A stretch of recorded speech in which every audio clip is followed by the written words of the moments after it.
Hello aspirants, this is SK. Welcome to power sector PYQ series. గత 2 days నుంచి మనం news పేపర్లో చూస్తుందాన్ని బట్టి మనకు పవర్ సెక్టార్లో నోటిఫికేషన్ రావడానికి సిద్ధంగా ఉన్నట్టుగా తెలుస్తూ ఉన్నది. దానిలో భాగంగా నేను పవర్ సెక్టార్కి సంబంధించిన అన్ని ప్రీవియస్ పేపర్స్ యొక్క సొల్యూషన్స్ చేస్తూ ఉన్నాను. సో అన్ని అసిస్టెంట్ ఇంజనీర్, సబ్ ఇంజనీర్, జేఎల్ఎంకి సంబంధించిన అన్ని పేపర్స్ కూడా చేస్తూ ఉన్నాను. కాబట్టి ఆస్పరెంట్స్ ఎవరైతే ఫస్ట్ టైం మన ఛానల్ విజిట్ చేస్తున్నారో అందరూ కూడా సబ్స్క్రైబ్ చేసుకునే ప్రయత్నం చేయండి, మీ ఫ్రెండ్స్కి షేర్ చేయండి. ఇది ఎన్పిడిసిఎల్ మనకు 2018కి సంబంధించిన సబ్ ఇంజనీర్ పేపరు. సో దీన్ని చూసే ప్రయత్నం చేద్దాం. First question: pollution deposited on insulator reduces the dielectric strength of the insulator units and decreases the surface leakage currents, increases the dielectric strength of the insulator units and decreases the surface leakage currents. Okay, అయితే ఇక్కడ ఏమన్నారంటే pollution, ఒకవేళ insulator మీద pollution వలన dust and dirt form అయితే, ఒక insulator string అనేది ఉన్నది, సో దాని మీద మనకు డస్ట్ అండ్ డర్ట్ అనేది ఫామ్ అయితే ఏ విధంగా మనకు dielectric strength and surface leakage currents అనేవి ఎఫెక్ట్ అవుతాయి అని చెప్పేసి అడుగుతున్నారు. అది దీనికి సంబంధించిన ప్రశ్న. అయితే ఎప్పుడైతే మనకు డస్ట్ అండ్ డర్ట్ అనేది పొల్యూషన్ వలన ఫామ్ అవుతుందో, సో దానిపై ఆ పర్టికులర్ ఇన్సులేటర్స్ మీద మనకు లైన్ టు గ్రౌండ్ వోల్టేజ్ అనేది అపియర్ అవుతూ ఉన్నది. కాబట్టి సో ఆ particular dust and dirt particles ఆ వోల్టేజ్తోని అయనైజేషన్ జరిగి అక్కడ సర్ఫేస్ లీకేజ్ కరెంట్స్ని ఇంక్రీజ్ చేయడం అనేది జరుగుతుంది అనమాట. అంటే the leakage currents because of the pollution okay will be increases. Okay, so whenever the leakage currents are increasing, okay, the dielectric అంటే at a particular voltage that particular insulator will break down, అంటే the dielectric strength of that particular insulator will be decreases. Okay, so the dielectric strength of the insulator will be decreasing and leakage currents will be increasing అనేది ఇక్కడ గుర్తుపెట్టుకోవాలి. So the answer we can go with the 3: reduces the dielectric strength of insulator units and increases the surface leakage currents. Okay, right. Next, the process of achieving the uniform electric stress in dielectric of the cable is known as shielding of the cable, grading of the cable, stringing of the cable and mutation of cable అని చెప్పేసి అన్నారు. అయితే ఒక particular కేబుల్లో మనకు electric stress అనేది యూనిఫామ్గా ఉండదు. మనకు అది ఎలా అంటే ద వోల్టేజ్ స్ట్రెస్ అనే particular cable will be V/X into LN/D/R అని చెప్పేసి అంటాము. ఇక్కడ X అంటే from the centre of the conductor distance అనమాట. అంటే ఇప్పుడు ఇక్కడ ఈ డయాగ్రామ్లో చూస్తే ఇది సర్ఫేస్ మీద, అంటే కండక్టర్ సర్ఫేస్ మీద డిస్టెన్స్ D/2, అక్కడ మనకి ఎక్కువ స్ట్రెస్ అనేది Gmax అనేది అపియర్ అవుతూ ఉన్నది. On the surface of the sheath మనకి డిస్టెన్స్ D/2 ఇక్కడ చూస్తే, సో దాని మీద మినిమం స్ట్రెస్ అనేది క్రియేట్ అవుతూ ఉన్నది. ఓకే, సో దాన్ని బట్టి ఇక్కడ రాస్తాం Gmax is equal to okay V by on the surface small d by LN/D/R and minimum stress will be V by okay capital D LN/D/R అని రాస్తాం. Okay, so this is what, అంటే మనకు distance అనేది పెరుగుతూ ఉంటే stress అనేది తగ్గుతుంది అనమాట. కాబట్టి సో దానివలన నియర్ టు ద కండక్టర్ ఉన్న ఇన్సులేటర్ మీద ఎక్కువ వోల్టేజ్ స్ట్రెస్ అనేది క్రియేట్ అవుతుంటుంది, దానివల్ల అది డ్యామేజ్ అయ్యే ఛాన్స్ ఉంటుంది అనమాట. సో దాన్ని బట్టి మనం ఇక్కడ యూనిఫామ్ చేయాల్సిన అవసరం అనేది ఉంది. కాబట్టి దాన్ని మనం capacitance grading and inter sheath grading అనే ప్రాసెస్ ద్వారా చేస్తాము. సో ఓవరాల్గా ఆ ప్రాసెస్ని మనం గ్రేడింగ్ ఆఫ్ కేబుల్ అని చెప్పేసి అంటాం. Okay, so that's what the answer. In practice, dash type of relay is used to protect the radial feeder in electrical distribution system. So ఇక్కడ distance relay, under frequency, over voltage and over current relay అని చెప్పేసి అన్నారు. అయితే మనం ఇక్కడ చూస్తే under frequency relay and over voltage relay is not much important to talk here. But ఇక్కడ చూస్తే distance relaying and over current relaying రెండు కూడా మనం రేడియల్ ఫీడర్లో యూస్ చేస్తాము. కానీ ఎక్కడైతే ప్రిసైజ్ ప్రొటెక్షన్ ఎక్కడైతే అవసరమో అక్కడ మాత్రమే మనం డిస్టెన్స్ రిలేయింగ్ ప్రొటెక్షన్ యూస్ చేస్తాము. ఎందుకంటే అది హైలీ, అంటే that will be so more costly అనమాట. సో జనరల్ పర్పస్లో మనం సో ఎక్కడైనా సరే ఓవర్ కరెంట్ రిలేయింగ్ సిస్టమ్ అనేది జనరల్గా యూస్ చేసేది. కాబట్టి we can go with this అనమాట. Next, which of the following instrument is an integrating type instrument? Power factor meter, energy meter, watt meter and frequency meter అని చెప్పేసి అన్నారు. ఇక్కడ చూస్తే మనకు ఎనర్జీ మీటర్ అనేది always integrating type. Okay, so what it integrate అంటే it integrates the power. Okay, integrating power with respect to time will be energy. Okay, that's why the energy meter will be integrating type అని చెప్పేస్తాను. Right. The controlling torque in spring controlled meter is proportional to అని చెప్పేసి అన్నారు. The controlling torque TC is proportional to theta. Okay, in spring control అని చెప్పేసి అంటాం. And that will be proportional to sine theta in gravity control అని చెప్పేసి అంటాం. Okay, so that's why the answer is theta here. Next 6, the PMMC voltmeter is connected across the series combination of a DC voltage of 2 volts, V1 is equal to 2 volts, and AC voltage source of V2 is equal to 3 sin 4t అని చెప్పేసి అన్నారు. So what voltmeter reads అని చెప్పేసి అన్నారు. Okay, అంటే DC and AC combination రెండు ఉన్నాయన్నమాట. అంటే సో ఓవరాల్గా what ever the voltage that is appearing to that particular PMMC voltmeter that will B 2V plus 3 sin 4t కదా. ఓకే, అయితే ఇక్కడ చూడండి, ఇది PMMC voltmeter, PMMC. Okay, the PMMC voltmeter ఎప్పుడైనా సరే మనకు డీసీని మెజర్ చేస్తుంది కానీ ఏసీని మెజర్ చేయలేదు. కాబట్టి so we can go with only 2 volts. Okay, so that's for the answer. Next, A milli ammeter 2.5 ohms reads up to 100 milliamperes. Okay, calculate the resistance which is necessary to enable to use as ammeter to read up to 10 amperes అని చెప్పేసి అన్నారు. Okay, so ఇక్కడ meter full scale meter reading అమ్మీటర్కి ఏంటంటే 100 milliamperes అని చెప్పేసి అన్నారు. Okay, అయితే మీటర్ రెసిస్టెన్స్ వచ్చేసి మనకు 2.5 ohms అని చెప్పేసి అన్నారు. అయితే దాన్ని 10 amps వరకు యూజ్ చేయాలంటే ఓకే ఎంత ఆర్ఎస్హెచ్ షంట్ రెసిస్టెన్స్ని కనెక్ట్ చేయాలన్నది క్వశ్చన్ అనమాట. ఓకే, అయితే ఇక్కడ చూడండి లాజిక్, మనకు ఇది మిల్లీ అమ్మీటరు, దాని resistance 2.5 ohms.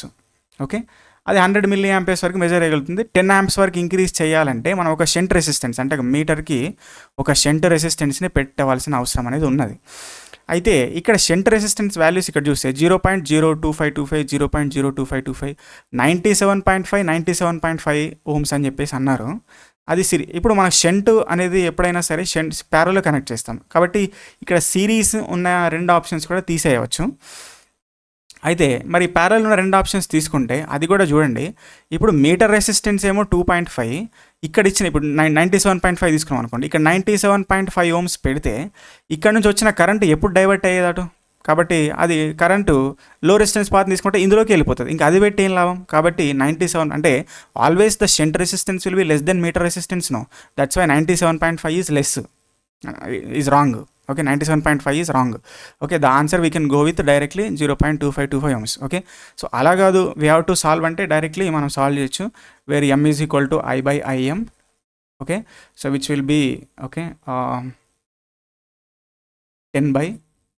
10 milliamperes. Okay, so which will be 100 this is. Okay, m will be 100. So what will be RSH now? RSH is equal to Rm by m minus 1. This will we can take Rm by m minus 1. So which is equal to, which R is equal to 2.5 by okay 100 minus 1 which is 25 by 99. Okay, మీరు calculate చేస్తే అది వస్తుంది 0.2525. Okay, right. In which of the following instrument scale is perfectly linear అని చెప్పేసి అన్నారు. Okay, the scale is linear. ఇక్కడ moving iron ammeter, moving iron voltmeter, అంటే ఈ రెండు కూడా మూవింగ్ ఐరన్ అనమాట.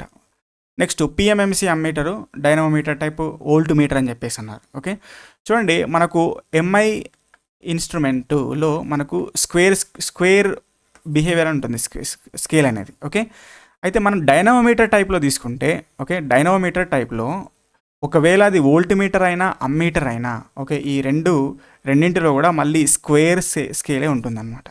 కానీ ఒకవేళ మీరు వాట్ మీటర్ తీసుకుంటే ఓకే, ఒకవేళ వాట్ మీటర్ అయితే మళ్ళీ యూనిఫామే ఉంటుంది స్కేల్. Okay, dynamometer type. మరి PMMC meters ammeter or voltmeter whatever it may be meter, so that is always uniform scale only, perfectly linear. Okay, linear scale. For MI and dynamometer type voltmeter ammeter it will be nonlinear అని గుర్తుపెట్టుకోవాలి. Okay, right. Next, the speed torque characteristics of is slightly drooping straight line for what అని చెప్పేసి అన్నారు, speed torque characteristics. So మనం ఇక్కడ గుర్తుపెట్టుకోవాలి, for shunt motor always the speed torque characteristics are slightly drooping. Okay, slightly drooping, right, DC shunt motor. Okay, అది ఒకవేళ series motor అనుకోండి, it will be rectangular hyperbola. Okay, rectangular hyperbola. AC series motor అయినా అంతే. Okay, so that will be same as DC series motor with increased values. Okay, repulsion motor అనుకోండి, repulsion motor అంటే that's like that is also drooping, కానీ more drooping అనమాట ఇలా for repulsion motor this is. Okay, right. Okay, next question. With reference to illumination concept the space to height ratio can be easily found from polar curve. Its value normally lies between 4 and 6. From bathtub curve, second ఆప్షన్లో from bathtub curve lies between 6 and 8. Found from bathtub curve lies between 1 and 2. Found from polar curve lies between 1 and 2 అని చెప్పేసినారు. అయితే మనకి ఇక్కడ space to height ratio అంటే ఏంటి అనేది, space to height ratio. Okay, మనం ఇక్కడ చూడాలి. స్పేస్ టు హైట్ రేషియో అంటే మీనింగ్ ఏంటంటే horizontal distance between the 2 lamps. Okay, horizontal distance between 2 lamps by mounting height అని చెప్పేసి అంటాం. అంటే ఒక 2 లైట్స్ ఉన్నాయనుకోండి, ఆ 2 లైట్స్కి మధ్య హారిజాంటల్ డిస్టెన్స్, ఆ 2 లైట్స్ భూమి నుంచి అంటే కింద ఎర్త్ నుంచి ఎంత హైట్లో కనెక్ట్ చేసి ఉన్నాయో, సో ఆ హైట్ రేషియోనే మనం స్పేస్ టు హైట్ రేషియో అని చెప్పేసి అంటాం. అయితే ఈ స్పేస్ టు హైట్ రేషియో యొక్క సిగ్నిఫికెన్స్ ఏంటి అంటే, ఒక పర్టికులర్ ఏరియాలో మనం ఇల్యూమినేషన్ ఇంజనీరింగ్లో ఒక పర్టికులర్ ఏరియాలో 2 లైట్స్ ద్వారా మనము అక్కడ వెలుగునిస్తున్నామని అంటే, మ్యాక్సిమం ఎలాంటి బ్లాక్ స్పాట్స్ లేకుండా లైట్ అనేది వేస్ట్ అవ్వకుండా ఉండాలంటే ఆ పర్టికులర్ 2 లైట్స్ అనేవి ఏ విధంగా ప్లేస్ చేయాలనేది మనకు చెప్పేదే స్పేస్ టు హైట్ రేషియో. అయితే దాన్ని మనము క్యాలిక్యులేట్ చేయడానికి బేసిక్గా మనం ఫస్ట్ మనకి అదేంటి పోలార్ కర్వ్ అనేది తీసుకోవాలి. Okay, so we have to take polar curve. Luminous intensity, first of all we have to consider luminous intensity. ఆ ల్యూమినస్ ఇంటెన్సిటీ ఏంటి అంటే, ఒక లైట్ సోర్స్ ఉంటే ఆ లైట్ సోర్స్ నుంచి ఎమిట్ అవుతున్నటువంటి ఏదైతే లైట్ ఉన్నదో ఆ లైట్ ఒక పర్టికులర్ యూనిట్ సాలిడ్ యాంగిల్కి అంటే ఒక స్టెరేడియన్కి ఎంత ఎమిట్ అవుతున్నది అని తెలియజేసేదే ల్యూమినస్ ఇంటెన్సిటీ అనమాట. ఆ ల్యూమినస్ ఇంటెన్సిటీని మనము క్యాలిక్యులేట్ చేయడానికి పోలార్ కర్వ్ని వాడుతాం అనమాట. సో ఆ పోలార్ కర్వ్ ద్వారానే ఇక్కడ మనం స్పేస్ టు హైట్ రేషియోని కూడా మనము క్యాలిక్యులేట్ చేయడం అనేది జరుగుతుంది. అంటే ఇక్కడ ఆన్సర్ వచ్చేసి the space to height ratio will be calculated polar curve అనేది గుర్తుపెట్టారు, అది ఫస్ట్. అయితే ఇంకోటి ఇక్కడ 4 to 6 అనేది ఇచ్చారు, 1 to 2 అనేది ఇచ్చారు రేషియో ఎంత ఉండాలని చెప్పేసి. అయితే ఇక్కడ మనం చూస్తే స్పేస్ టు హైట్ రేషియో అనేది ఎప్పుడైనా స్పేస్ టు హైట్ రేషియో ఎప్పుడైనా సరే 1:2 ఉండాలనేది ఇక్కడ థింగ్ అనమాట. అంటే horizontal distance between the lamps అనేవి 1 meter ఉంటే వాటి యొక్క హైట్ ఫ్రమ్ ద గ్రౌండ్ అనేది 2 meters ఉందనుకోండి, ఆ పర్టికులర్ ఏరియాలో ఎలాంటి బ్లాక్ స్పాట్స్ లేకుండా లైట్ వేస్ట్ అవ్వకుండా కరెక్ట్గా ఇల్యూమినేట్ చేస్తుందని చెప్తుంది ఇల్యూమినేషన్ ఇంజనీరింగ్. ఓకే, సో అది దీనికి సంబంధించింది. కాబట్టి space to height ratio normal value will be 1:2 and that will be always calculated from the polar curve అనేది గుర్తుపెట్టుకోవాలి. So that's what the thing ఇక్కడ. Okay, so the answer is D. అయితే ఇక్కడ bath tub curve అంటే ఏంటంటే, అంటే ఒక particular light ఒకసారి అది మనం కొనుక్కున్న తర్వాత దాని లైఫ్ సైకిల్ ఎలా ఉంటుందని తెలియజేస్తాను అనమాట. ఓకే, అంటే the life cycle of a particular any light will be, so that will be we will know from that bathtub curve అనమాట. సో దాన్ని బట్టి మనం ఎలాంటి లైట్ని చూస్ చేసుకోవాలి అంటే, మనకు ఇప్పుడు ఫర్ ఎగ్జాంపుల్ ఒక లైట్ని కొన్నాం, విత్ రెస్పెక్ట్ టు టైం మనము దాని ఫెయిల్యూర్ రేట్ అంటాం, దీన్ని ఫెయిల్యూర్ రేట్ అని చూస్తాం. అయితే ఒక్కొక్క లైట్కి ఒక్కొక్క రకంగా ఉంటుంది అనమాట ఆ కర్వ్. అయితే మనం ఇక్కడ చూస్తే ఫర్ ఎగ్జాంపుల్ ఒక లైట్ చూడండి, ఇది ఈ రకంగా ఉంది. కొన్నప్పుడు ఫుల్ లైట్ ఉంది, ఒక 1 year తర్వాత దాని లైట్ కొంత తగ్గింది. ఆ 1 year నుంచి ఒక 2 years వరకు దాని లైట్ అంతే మెయింటైన్ అవుతుంది. 2 years తర్వాత అది ఫెయిల్ అయిపోతుంది, ఇక్కడ నుంచి ఫెయిల్. సో ఇది అనమాట, ఇది దాని అంటే ఎన్ని సంవత్సరాల వరకు ఎంత ఇల్యూమినేషన్ ఇస్తుంది, అది దాని వర్కింగ్ ఎలా ఉంటుందని చెప్పేది బాత్ టబ్ కర్వ్ అనమాట. The performance of a particular light will know from the bathtub curve. Okay, so అది దీనికి సంబంధం లేదు ఇక్కడ స్పేస్ టు హైట్ రేషియోకి. కాబట్టి so we can take out this particular 2 options, right. ఇక్కడ వచ్చేసి 6 resistances each of the 50 ohms or 50 ohms used in resistance oven. Okay, how much power is drawn from the supply? Okay, when 400 volts AC single phase and connections are 3 groups in parallel అని చెప్పేసి అన్నారు. Okay, so ఇక్కడ మనం చూస్తే మనకు 50 ohms resistance అనేవి ఉన్నాయి. Okay, అవి టోటల్గా ఎన్ని ఉన్నాయంటే ఇలాంటివి టోటలీ 6 అనేవి ఉన్నాయని చెప్పేసి అన్నారు. అయితే వీటిని ఇక్కడ ఏం చేశారు, 3 గ్రూప్స్లో పెట్టారు, 3 groups. ఓకే, 6 రెసిస్టెన్స్ని 3 గ్రూప్స్లో పెట్టాలి అంటే రెండు రెసిస్టెన్స్లు సిరీస్లో ఉండవలసిన అవసరం ఉన్నది మనకు. Okay, so these 2 resistance will be in series, 2 will be in series. Okay, ఇక్కడ 3 గ్రూప్స్. ఓకే, చూడండి 6 raise 50 ohms using how much power is drawn from the 400 a single phase connection are 3 groups in parallel each ఇక్కడ అన్నారు each 2 resistance అన్నారు. Good. Okay, so that ఇక్కడ దీన్ని బట్టి మనకి ఇక్కడ ఏం తెలుస్తుంది, ఇది 50-50 50-50. Okay, 50-50. Okay, 1 second. Okay, so ఈ రకంగా దీన్ని మనం ఏం చేస్తారంటే 400 volts సప్లైకి కనెక్ట్ చేయడం అనేది జరిగింది అనమాట. ఓకే, సో 400 voltsకి సప్లై కనెక్ట్ చేయడం జరిగింది. సో దట్ ఇప్పుడు మనకు అడిగింది ఏంటంటే how much power is drawn from the supply. Okay, so directly we can apply what V²/R. Okay, V²/R డైరెక్ట్గా అప్లై చేసుకోండి. ఇక్కడ ఒక్కొక్క దానిలో 100 రెసిస్టెన్స్ ఉన్నది. ప్రతి దానికి కూడా మనకు ఎంత 400 volts అప్లై అవుతా ఉన్నది కాబట్టి 400². Okay, by directly how much 100. Okay, 50 + 50 100. Okay, so from that what will be it is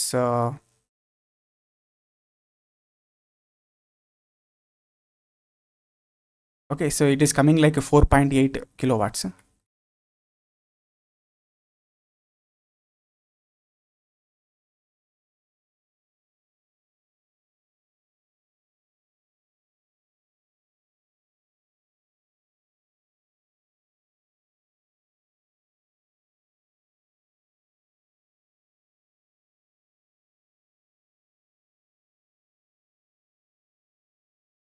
Okay, sorry, like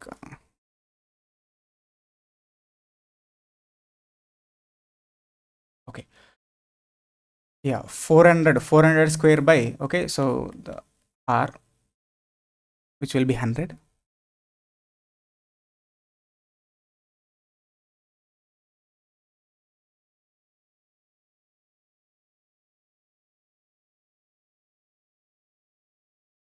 Sorry.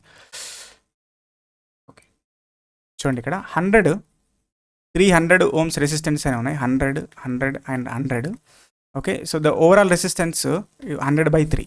Okay, when n resistance are connected in parallel, okay, n equal resistance connected in parallel, overall resistance will be R/n now.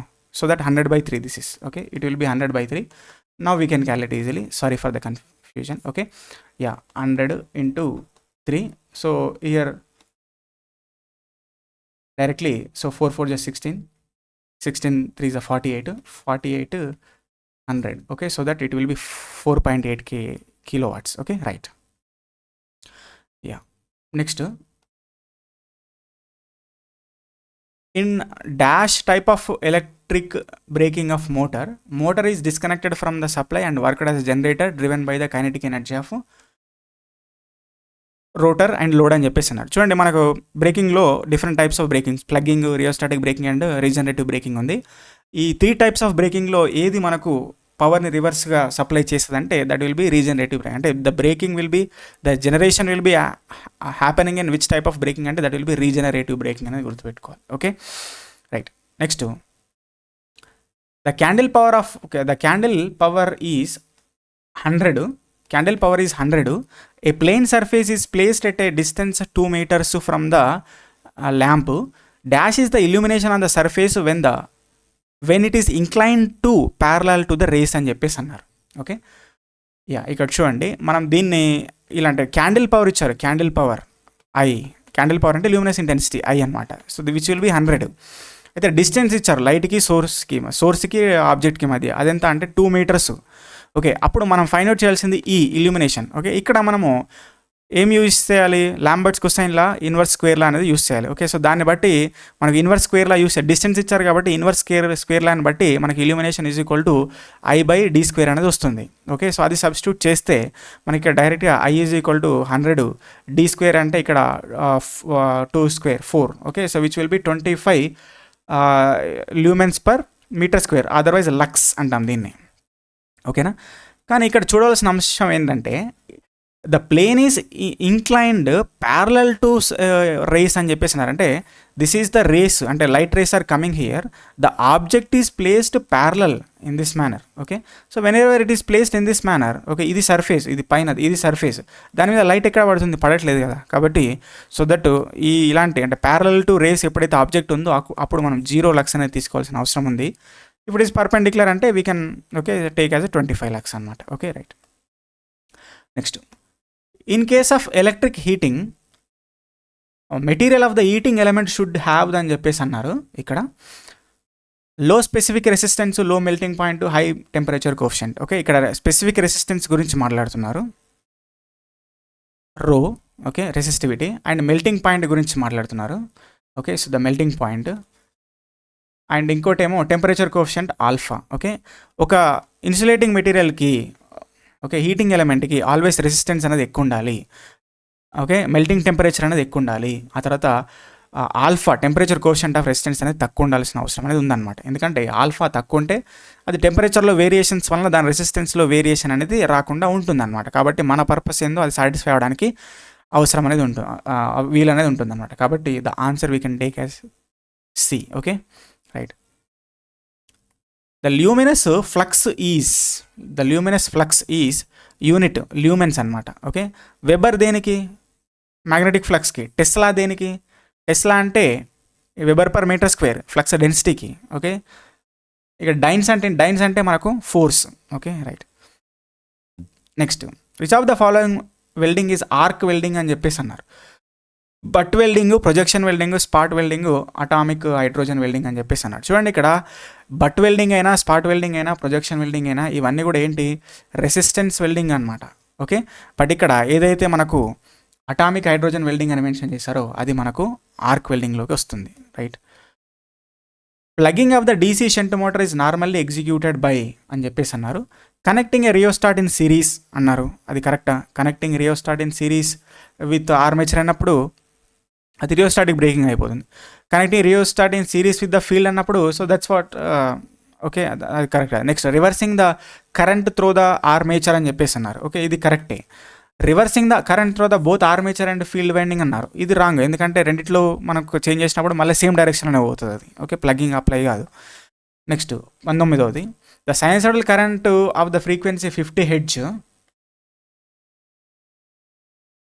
Hedge and maximum value 200 amperes can be represented అని చెప్పేసి అన్నారు. Okay, మనకు Vmax ఇచ్చారు 200 amperes, frequency ఇచ్చారు 50 hedge.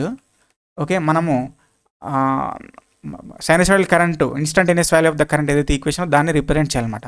So I(t) is equal to Im sin okay omega t అంటే 2πft అని రాసుకుంటాం. Okay, ఇక్కడ Im ఇచ్చారు మనకు 200. Okay, sign 2 into okay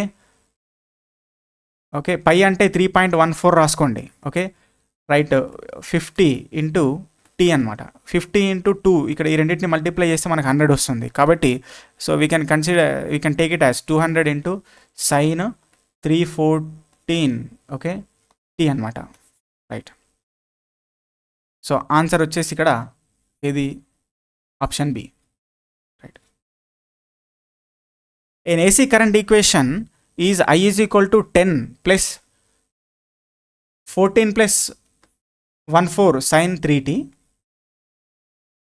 the average and RMS values of the current అని చెప్పేసి అన్నారు ఇక్కడ. Okay, AC current equation.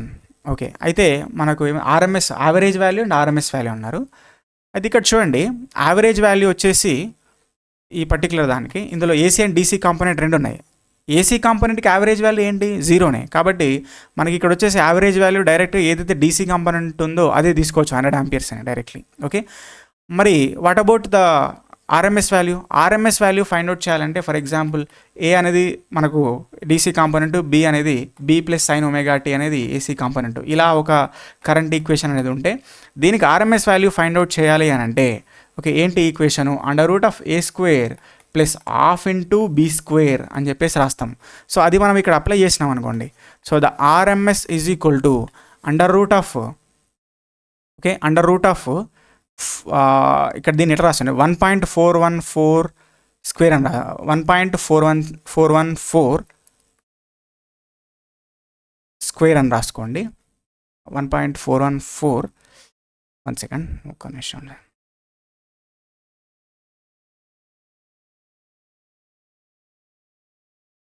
Okay, see the RMS value under root of 10 square plus half into ఇలా రాసుకోండి 1.414 అంటే నేను సింప్లిఫికేషన్ చేస్తున్నా into 10 square into 10 whole square. Okay, దాన్నే ఇక్కడ మనం చూడండి, ఇక్కడ 10 square means 100 plus half into ఇక్కడ 1.414 అంటే ఎంత, that will B √2. Okay, so అది హోల్ స్క్వేర్ అయితే మళ్ళీ 2 అయిపోతుంది. ఓకే, ఇది ఇంటూ 100 అయిపోయింది. ఓకేనా, కాబట్టి సో అండర్ రూట్, సో ఇక్కడ 2 cancel. Okay, so which will be 200 under root. Okay, 2 common తీసుకోండి, √2 ఇంటూ 10 అనమాట, విచ్ విల్ బి 1.414 ఇంటూ 10 అంటే 14.14 అగైన్. ఓకే, ఇక్కడ √2 అంటే 1.414 1.41 సారీ ఫర్ ద ఇన్కన్వీనియన్స్. √2 అంటే 1.414 ఇంటూ 10.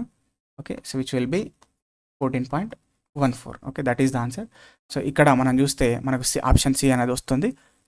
రైట్. ఓకే, ఎప్పుడైతే మనకు ఇట్లాగ ఎప్పుడైతే ఇస్తారో దానికి ఎప్పుడైనా సింప్లిఫికేషన్స్ ఇది మనకు ఇలా కాకుండా క్యాలిక్యులేటర్ లేకుండా చేయలేము, కానీ ఇట్లాంటి లాజిక్ ఏదో ఉంటుంది మనకు ఆన్సర్లో, అది మనం చూసుకోవాల్సిన అవసరం ఉంది. Right. Next, in a circuit with resistor, inductor, capacitor, A series in series. Okay, the resonance frequency is f0 hertz. If all the component values are doubled, the resonant frequency అని చెప్పేసి అన్నారు. Okay, resonant frequency f0 is equal to మనం ఏం రాస్తాము 1/2π √LC అని రాసుకుంటాం. అయితే ఇక్కడ LNC వాల్యూస్ డబుల్ అయినాయి. ఓకే, 2L అండ్ 2C అయింది. అప్పుడు న్యూ రెజొనెన్స్ ఫ్రీక్వెన్సీ ఎంత అని చెప్పేసి అన్నారు. Okay, that is equal to మనం ఏం రాసుకోవచ్చు 1/2π √2L 2C అని రాసుకుందాం. Okay, 2L 2C. Okay, so that will be f0 dash is equal to ఏం రాసుకోవచ్చు 2 కామన్ తీసుకుంటే okay 1/2π √LC/2. Okay, so which will be f0/2 అనమాట, అంటే ఆఫ్ అవుతుంది మనకి. ఓకే, రెజొనెంట్ ఫ్రీక్వెన్సీ అనేది ఆఫ్ అవడం అనేది జరుగుతుంది. That is the answer. Next, for a circuit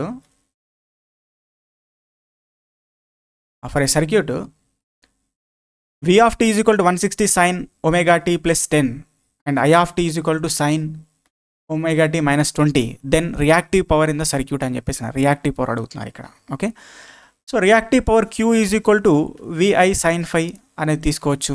okay, అయితే ఇది కూడా RMS వాల్యూస్ అనేది మనం ఇక్కడ గుర్తుపెట్టుకోవాలి.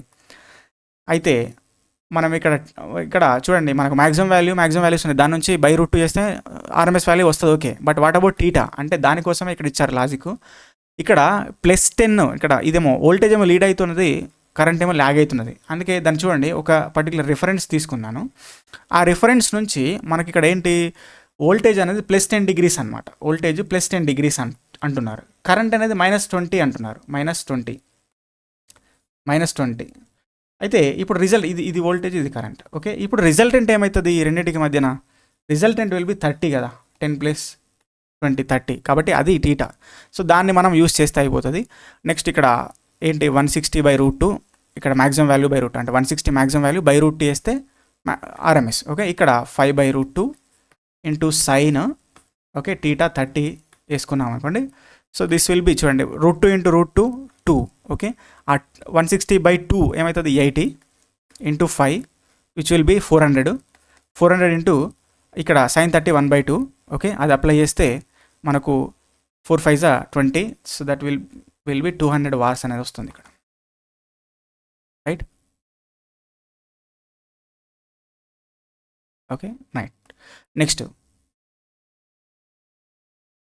when inductor and capacitor are connected in series, the phase angle between the voltage drops across them అని చెప్పేసి అన్నారు. ఓకే, సరే ఇక్కడ కరెంట్ అనేది రిఫరెన్స్గా తీసుకోండి. కరెంట్ రిఫరెన్స్గా తీసుకుంటే మనకు కరెంట్ అనేది ఇండక్టర్లో వోల్టేజ్తో ల్యాగ్ అవుతుంది, కాబట్టి ఇక్కడ ఇలా తీసుకోవాలి. This is the voltage in inductor VL. Okay, అదే మనకు కెపాసిటర్లో కరెంట్ అనేది లీడ్ అవుతుంది, అంటే వోల్టేజ్ అనేది ల్యాగ్ అవుతుంది, కాబట్టి this is VC, this is VL. అప్పుడు మనకి ఇక్కడ వచ్చేది ఏంటి 180 degrees అనమాట. That is the answer. In a balanced star connected load is supplied from symmetrical 3-phase 400 volt system. The current in each phase is 30 amperes which lags the 30 degrees behind the phase voltage. The total power అని చెప్పేసి అన్నారు.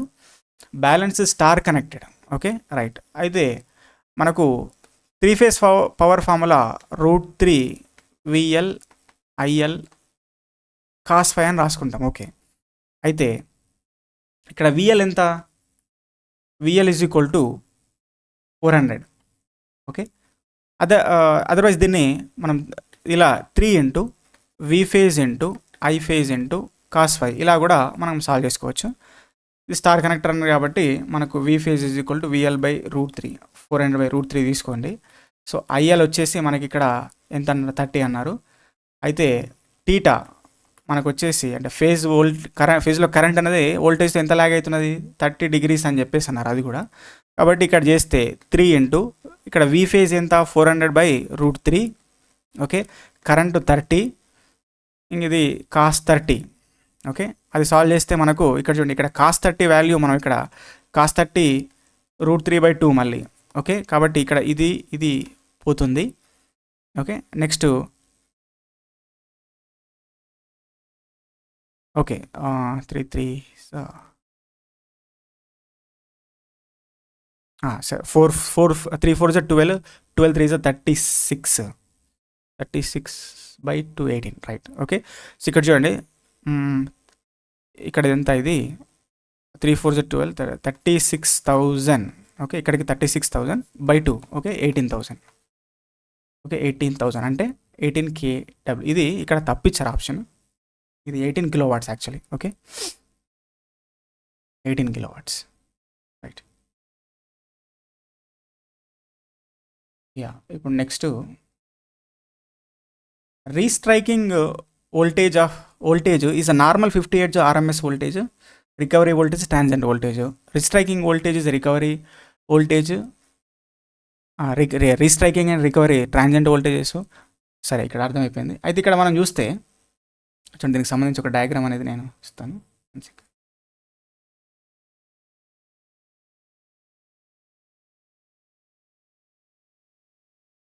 Yeah okay see this particular diagram.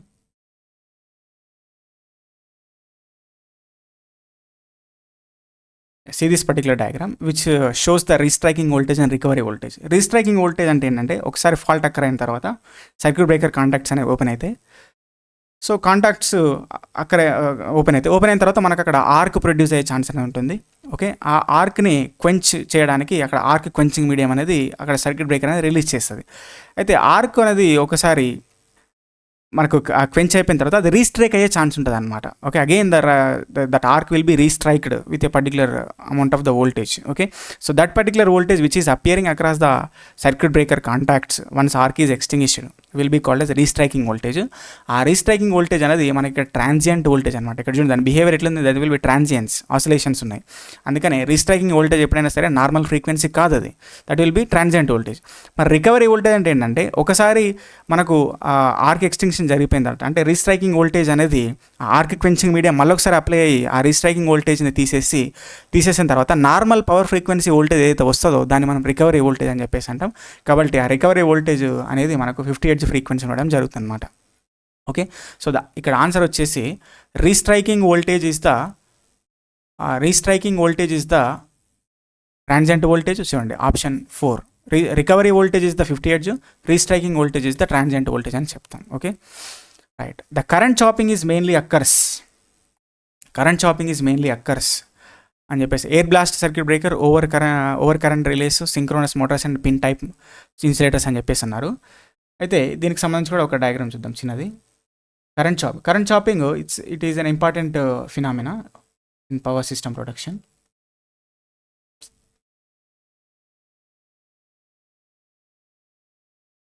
Yeah ఇక్కడ చూడండి, this is what the current chopping which explains the current chopping.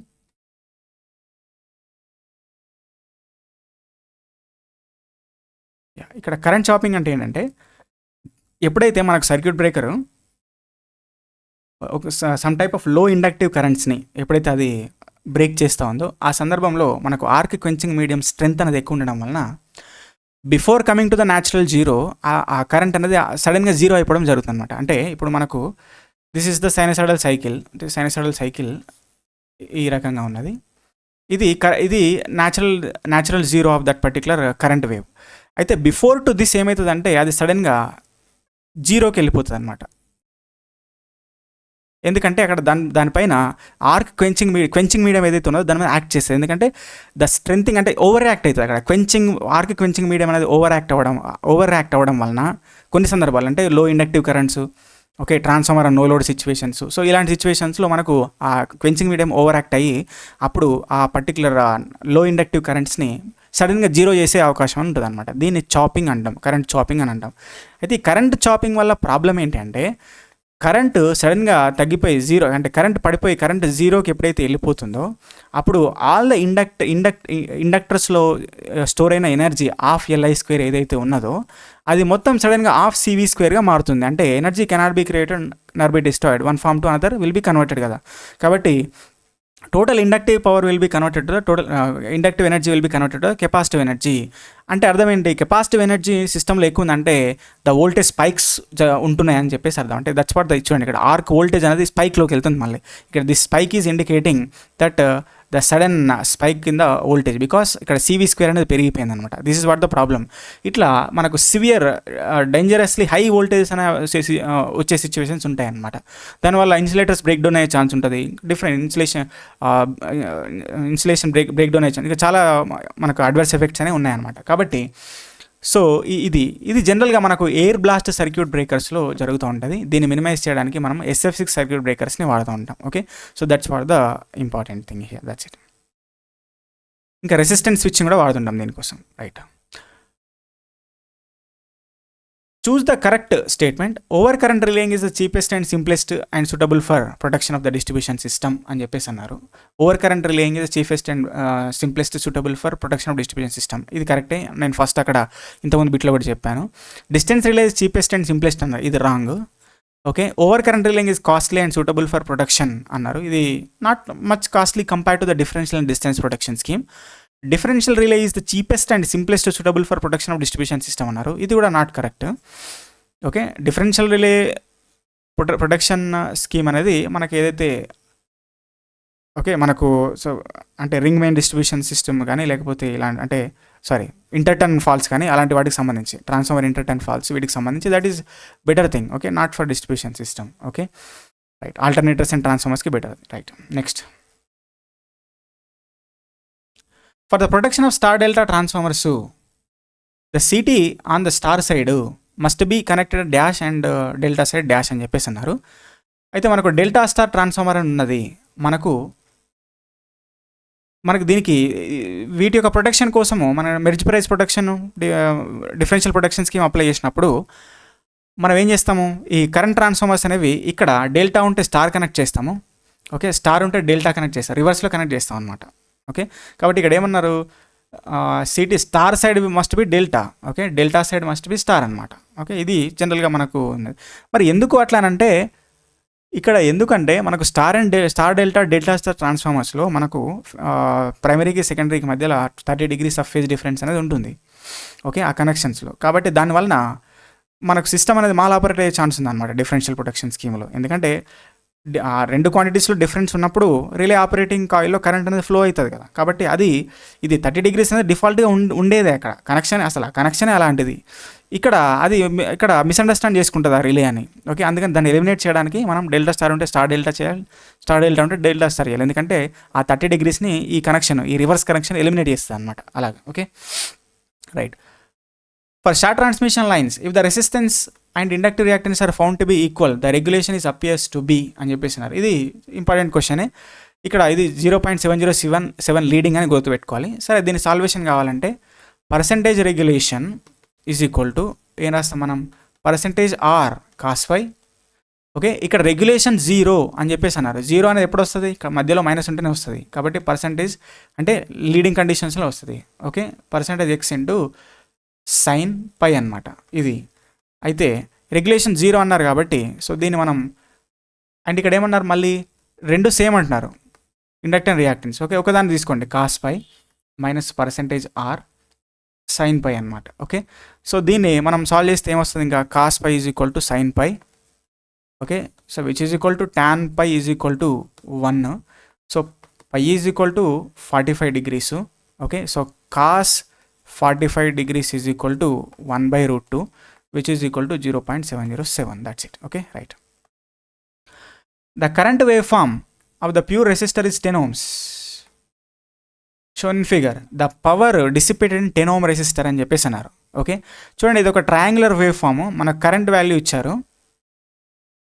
Okay, so దీని నుంచి మనము power dissipation అనేది find out చేయాలి. ఓకే, అయితే ఇక్కడ చూడండి, ఇక్కడ 9 ఆంపియర్స్ ఏదైతే ఉన్నదో అదేంటి, ఫస్ట్ ఆఫ్ ఆల్ అది మ్యాక్సిమం వాల్యూ, మరి దాని ఆర్ఎంఎస్ వాల్యూ ఫైండ్ అవుట్ చేయాలి కదా. కాబట్టి ట్రయాంగులర్ వేవ్ ఫామ్కి ఆర్ఎంఎస్ వాల్యూ ఏంటి, /√3 అనమాట. అక్కడ /√2 చేస్తాం కదా సైనసాయిడ్కి, ఇక్కడ /√3 చేయాల్సిన అవసరం ఉంది. ఆ తర్వాత రెసిస్టెన్స్ ఎంత, 10 ohms అన్నారు. ఓకే, మనం ప్యూర్ రెసిస్టెన్స్ అది. ఓకే, సో ఫైండ్ అవుట్ చేయాలి. ఇంకా 9/√3 v²/r. Okay, 9/√3/10. That's it. Okay, so which will be is equal to 9 × 81. Okay, 3/10. So which will be 91/3/10. Okay, so ఇది ఇక్కడ ఎంత, కరెంట్ కదా ఇక్కడ ఇచ్చింది, సారీ ఇక్కడ కరెంట్ కదా, v²/r కరెంట్ కదా, సారీ I²R అప్లై చేయాలి. కాబట్టి 9/√3 హోల్ స్క్వేర్ ఇంటూ 10 అనమాట. Okay, so that 9 × 81/3 into 10. Okay, this will be 27. So 27 × 10, 270 watts. Okay, right. So the answer is this 4D. Next, the torque of ammeter varies as the square of the current. The instrument is spring control. Okay, so the deflection is 90 degrees for current of 6 amperes. Then deflection of the current for 3 amperes అని చెప్పేసి అన్నారు. Okay, the torque of ammeter varies square of the current, T proportional to I². Okay, instrument is spring controlled. Okay, deflection 90 degrees. Okay, so spring control కాబట్టి, okay, so we can take θ proportional to I². Okay, so that θ1/I1² is equal to θ2/I2² మనం substitute చేయాలి. So which will B, ఇక్కడ ఏమైనా 90 degreesకి ఎంత, 6². Okay, అదే θ ఎంత for how much, 3² అని చెప్పేసి అన్నారు. That's it. ఓకే, సో అది క్యాలిక్యులేట్ చేస్తే మనము 90/36 ఇంటూ 9. ఓకే, ఇది క్యాలిక్యులేట్ చేస్తే మనకు 9 4s. ఓకే, ఆ తర్వాత కరెక్టేనా, 9 4s 36.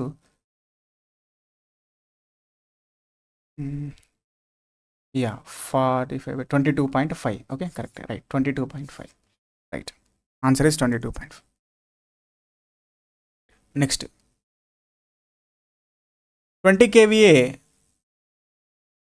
single phase auto transformer with a secondary to primary turns are 0.4. Okay, N2/N1 is equal to 0.4. The amount of power transferred inductively, conductively అని చెప్పేసి అన్నారు. Okay, so inductively power transfer, conductively power transfer. చూడండి, ఒక auto ట్రాన్స్ఫార్మర్లో inductively power ట్రాన్స్ఫర్కి equation it will be 1 - k times of power input. Okay, conductively అంటే k times of power input. Right, substitute చేయండి. So it will be 0.6 into how much it is in the total power will be 20. Okay, so that it will be 12 kVA. Remaining 0.24 into 20, which will be 8 kVA. So 12,8. Okay, so the answer is this. Coming to next, a full load copper loss of certain transformer 600 watts. The off load copper losses will be అని చెప్పేసి అన్నారు. I²R losses మనకు 1600 watts ఉన్నాయి. Of load దగ్గర ఎంత, of load అంటే of I దగ్గర ఎంత, లోడ్ కరస్పాండ్స్ కరెంట్. ఓకే, కాబట్టి ఆఫ్ స్క్వేర్ ఇంటూ ఏం చేయాలి, half square into 1600, that's it. Okay. So which will be 400 watts, right? Next, a 132 kV. So ఇక్కడ ఆన్సర్ ఏంటి దీనిలో 400 వాట్స్, ఆప్షన్ డి.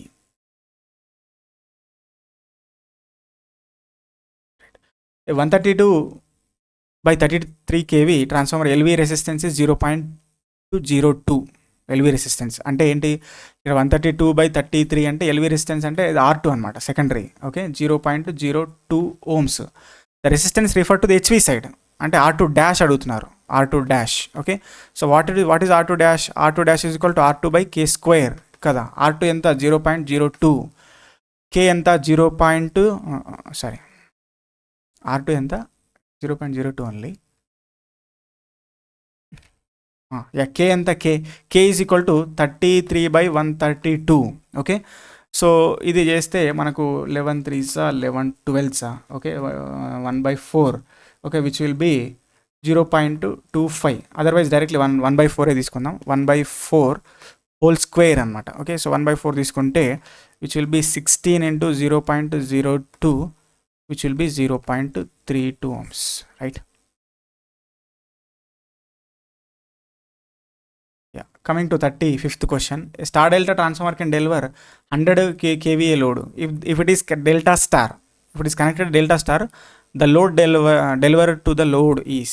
Okay, చూడండి ఇక్కడ స్టార్ డెల్టా స్టార్లో మనకు పవర్లో ఏమైనా డిఫరెన్సెస్ రావు. స్టార్ డెల్టా ఎంతైతే ట్రాన్స్ఫర్ ఇస్తుందో డెల్టా స్టార్ కూడా అంతే ట్రాన్స్ఫర్ ఇస్తుంది. The answer is 100 kVA only మనకు వచ్చేది ఏంటంటే వోల్టేజ్ కరెంట్లో చేంజెస్ మాత్రమే, దట్స్ ఇట్. ఓకే, దీనికి సంబంధించి ఇంకో క్వశ్చన్ ఉంది, అక్కడ చూద్దాం. During open circuit test of transformer when conducting on primary side, the primary supplied at rated voltage of the transformer, supplied with full load current, supplied with current at reduced voltage. చూడండి ఇక్కడ open circuit test, OC test మనం ఎందుకు conduct చేస్తాము? In order to find the iron losses. Okay, iron losses are corresponding to the voltage అనమాట. అంటే మీరు iron losses దీని మీద డిపెండ్, వోల్టేజ్ మీద డిపెండ్ అవుతాయి. అంటే అంటే మనకు ఒక పర్టికులర్ ట్రాన్స్ఫార్మర్లో ఉన్న టోటల్ ఐరన్ లాసెస్ కనుక్కోవాలంటే దానికి రేటెడ్ వోల్టేజ్ అప్లై చేయాలి, అప్పుడే మనకు రేటెడ్ ఐరన్ లాసెస్ వస్తాయి. కాబట్టి it is the rated voltage అనేది తీసుకోవాలి. ప్రైమరీ సైడ్ కండక్ట్ చేస్తే primary side rated voltage apply చేయాల్సిన అవసరం అనేది ఉన్నది. Okay, right. అదే మనకు ఎస్సీ టెస్ట్ అనుకోండి, ఎస్సీ టెస్ట్లో మనము కాపర్ లాసెస్ ఫైండ్ అవుట్ చేస్తాము, అప్పుడు ఐరన్ లాసెస్తో పని లేదు. అందుకనే ఎస్సీ టెస్ట్లో మనం ఏం చేస్తాం, ఓన్లీ 3 to 5% ఆఫ్ రేటెడ్ వోల్టేజ్ని మాత్రమే అప్లై చేస్తాము. ఓకే, అయితే ఇది ఎల్వీ సైడ్ కండక్ట్ చేస్తాము, ఎందుకంటే ఇక్కడ రేటెడ్ వోల్టేజ్ అప్లై చేస్తున్నాం కదా. ఎల్వీ సైడ్ కండక్ట్ చేస్తే తక్కువ వోల్టేజ్ మనకు అప్లై చేయాల్సిన అలాంటి పాసిబిలిటీ ఉంటుంది అనమాట. హెచ్వీ సైడ్ కూడా కండక్ట్ చేయొచ్చు, కానీ ఎక్కువ వోల్టేజ్ అప్లై చేయాల్సిన అవసరం వస్తుంది, పవర్ వేస్టేజ్. అందుకని సో ఎల్వీ సైడ్ కండక్ట్ చేస్తాం ఐరన్ ఓసీ టెస్ట్. అదే ఎస్సీ టెస్ట్ అయితే ఇది కరెంట్కి సంబంధించింది. హెచ్వీ సైడ్ మనం హెచ్వీ సైడ్ ఎల్వీ సైడ్ అయినా 3 to 5% అప్లై చేస్తాం కాబట్టి హెచ్వీ సైడ్ కండక్ట్ చేస్తాము. మరి కరెంట్ కూడా మనకు రేటెడ్ కరెంట్ కావాలి కదా, అందుకని so that's for the thing. 2 kVA transformer has iron loss of 150 watts, full load copper loss of 250 watts. Okay, the maximum efficiency of transformer would occur when the total loss అని చెప్పేసి అన్నారు. Okay, అయితే iron losses ఇక్కడ ఏవైతే ఉన్నాయో ఇది 150 watts అని చెప్పేసి అన్నారు. అయితే మ్యాక్సిమం ఎఫిషియన్సీ దగ్గర మనకు ఇక్కడ ఏంటి, iron loss is equal to copper, అంటే variable loss is equal to constant losses అనేది లాజిక్గా తీసుకుంటే, మ్యాక్సిమం ఎఫిషియన్సీ దగ్గర కాపర్ లాసెస్ కూడా మనకి ఎంత అన్నట్టు 150 వాట్స్ అన్నట్టు. అప్పుడు ఈ రెండింటిని కలిపితే మనకి ఎంత 300 వాట్స్ అనేది వస్తుంది. So the answer is 300 watts. Okay, so ఏమన్నా ఇక్కడ డౌట్ ఉంటే కామెంట్స్లో తెలియజేయండి. Okay, right. 2 transformers are operating in parallel, their load sharing will depends on అని చెప్పేసి అన్నారు. చూడండి, ఎప్పుడైనా మనకు 2 transformers operating in parallel, the load sharing kVA sharing always will be depends on percentage impedance and that will be inversely proportional. Okay, inversely proportional to per unit impedance అన్నమాట. per unit impedance ఏ ట్రాన్స్ఫార్మర్స్కి అయితే ఎక్కువ ఉందో అది తక్కువ కేవీని share చేసుకుంటుంది, దేనికైతే తక్కువ ఉంటుందో అది ఎక్కువ కేవీని షేర్ చేసుకుంటుంది అనమాట. ఓకే, అది మనం ఇక్కడ గుర్తుపెట్టుకోవాలి, very very important. Next, the armature core of the DC machine is laminated to minimize. Okay, so ఎక్కడైనా సరే లామినేషన్స్ ఆర్ ఆల్వేస్ విడెడ్ to minimize the eddy current losses. Because laminations ఎప్పుడైతే చేస్తామో అప్పుడు ఏరియా ఆఫ్ క్రాస్ సెక్షన్ అనేది తగ్గుతుంది, దానివల్ల resistance అనేది పెరుగుతుంది, దానివల్ల కరెంట్ అనేది తగ్గుతుంది, దానివల్ల I²R లాసెస్ అయితే ఎడ్డీ కరెంట్ లాసెస్ ఉన్నాయో అవి తగ్గడం అనేది జరుగుతుంది అనమాట. దానివల్ల హీట్ అనేది తగ్గుతుంది. That's it. Speed of the DC shunt motor more than the full load speed can be obtained by decreasing field current, increasing field current, decreasing the armature current, decreasing the voltage across the armature అని చెప్పేసి అన్నారు. So what will be the relation? N proportional to EB by pi. Okay, so which will be proportional to V minus IARA by pi. Okay, pi అంటే ఇక్కడ field current, దాన్నే pi అంటే దాని ఇక్కడ field current IF అని తీసుకోవచ్చు. అయితే చూడండి, మనం ఒక rate more than full load speed అని చెప్పేసి అన్నారు కాబట్టి మనం ఫీల్డ్ కరెంట్ని రెడ్యూస్ చేయాలి. ఫీల్డ్ కరెంట్ రెడ్యూస్ చేస్తే స్పీడ్ అనేది ఇంక్రీజ్ అవ్వాల్సిన అవసరం అని సిచ్యువేషన్ అనేది ఉంటుందన్నమాట. అయితే చూడండి, ఇక్కడ మనకు ఇప్పుడు వోల్టేజ్ డిక్రీజ్ చేస్తే ఏమవుతుంది? స్పీడ్ అనేది డిక్రీజ్ అవుతుంది. వోల్టేజ్ ఇంక్రీజ్ చేయగలుగుతాం అంటే రేటెడ్ వోల్టేజ్ నుంచి ఎలా ఇంక్రీజ్ చేయగలుగుతాం? That is not possible. Okay, కాబట్టి దిస్ ఈజ్ నాట్ పాసిబుల్. ఇంకా IARAలో మనకు అది ఏమవుతుంది? ఇంక్రీజ్ చేస్తే ఇక్కడ ఏమన్నారు? Increasing the field current, decreasing armature current. Decreasing armature current అనుకోండి. సో డిక్రీజింగ్ ఆర్మేచర్ కరెంట్ అంటే so again the N will be decreases, అంటే this total will be decreases. Okay, so this also decreases అనమాట. Okay, right. So this is what the thing. So answer ఇక్కడ వచ్చేసి decreasing the field current అని తీసుకోవాలి. Decreasing the field current.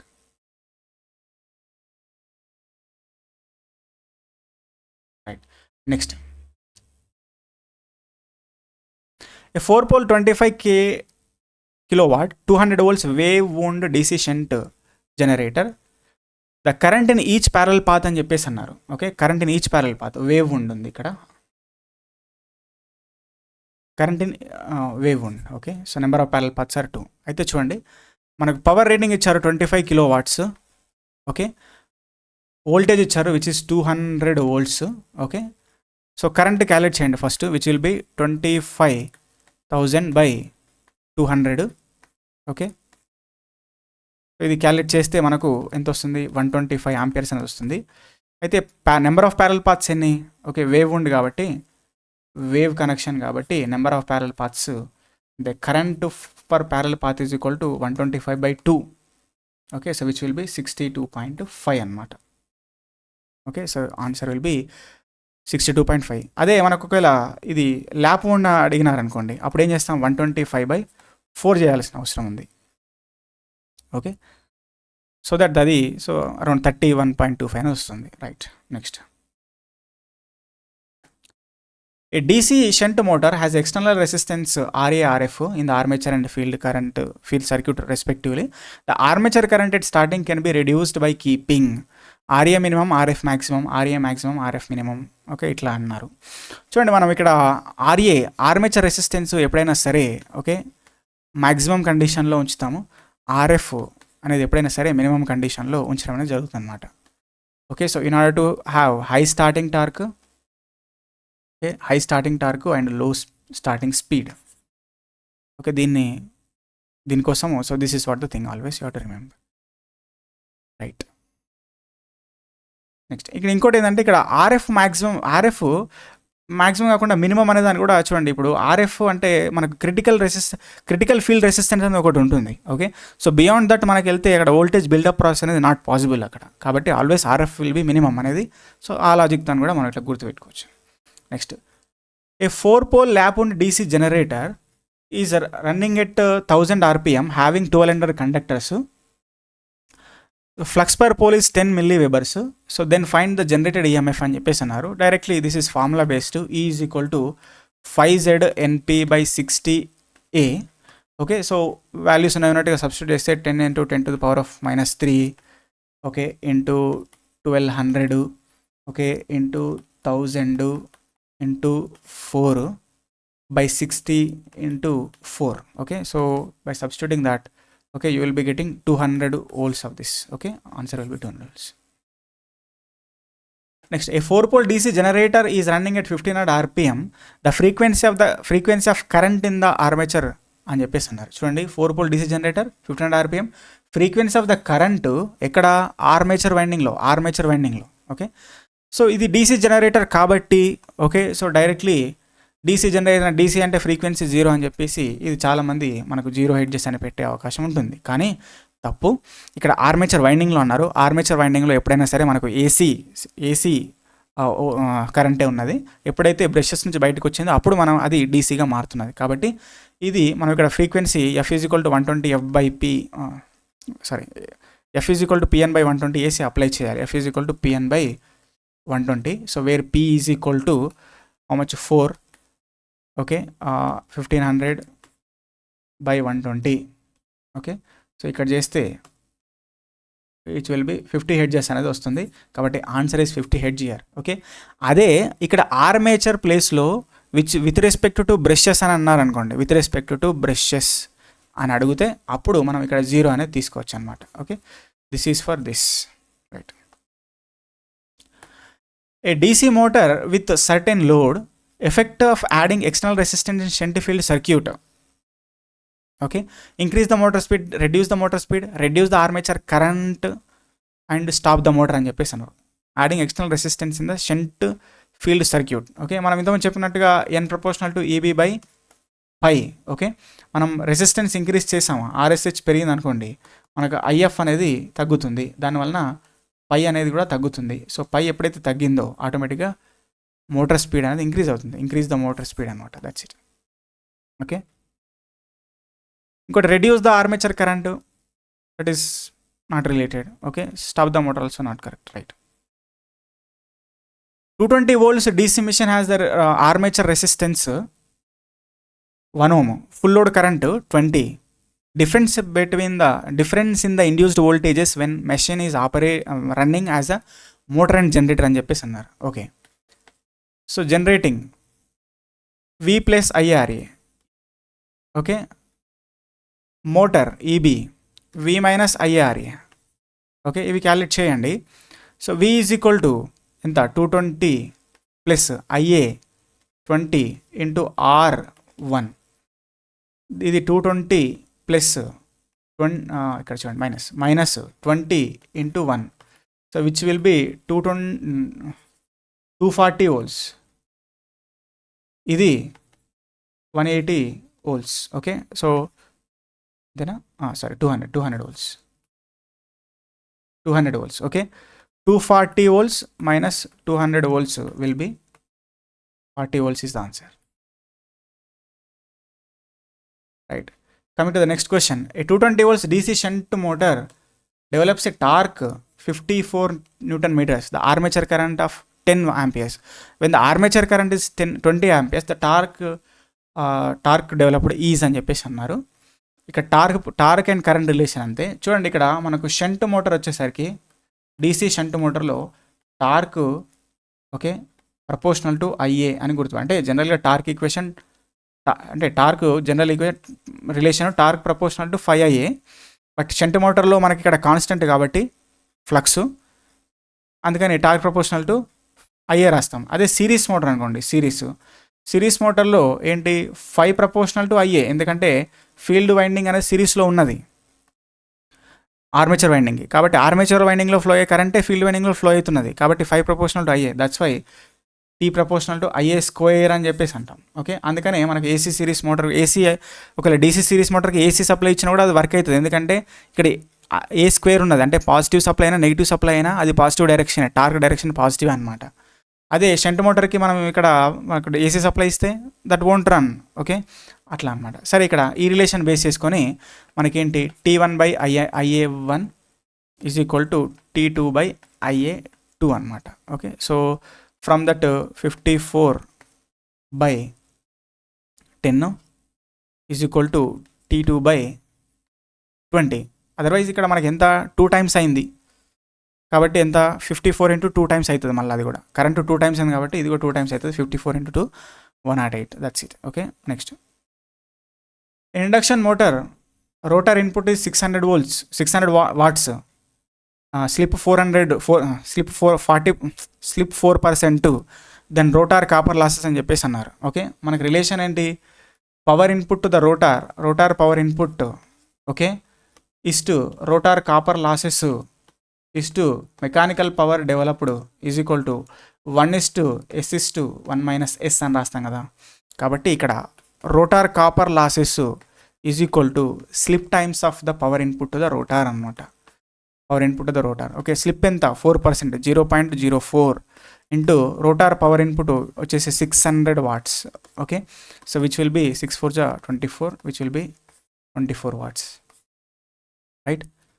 అదే mechanical power అంటే, mechanical power developed అంటే remaining 600 minus 24 అంటే 576 అనమాట వాట్స్, రైట్.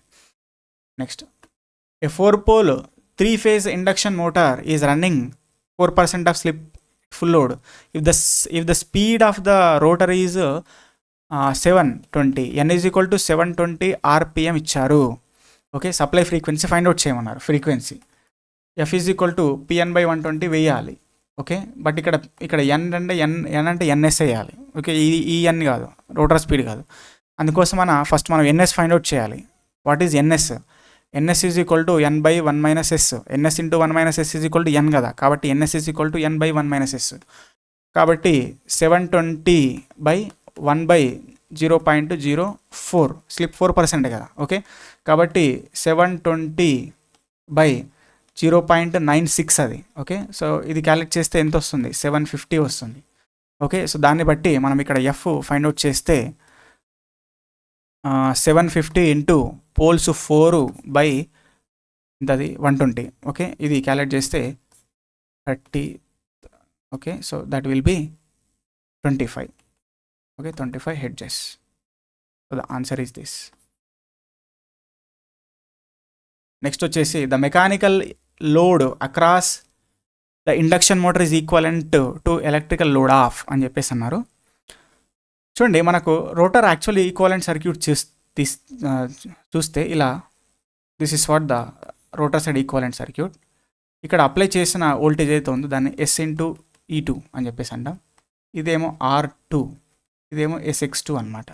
ఓకే, అయితే దీన్నే అలా కాకపోతే దీన్ని R2/S అని రాసుకుంటారు. Okay, R2/S what ever, right. అయితే దీన్ని ఇక్కడ మాడిఫై చేస్తారు రోటర్ సర్క్యూట్ని. ఎందుకు, ఎలా అంటే చూడండి,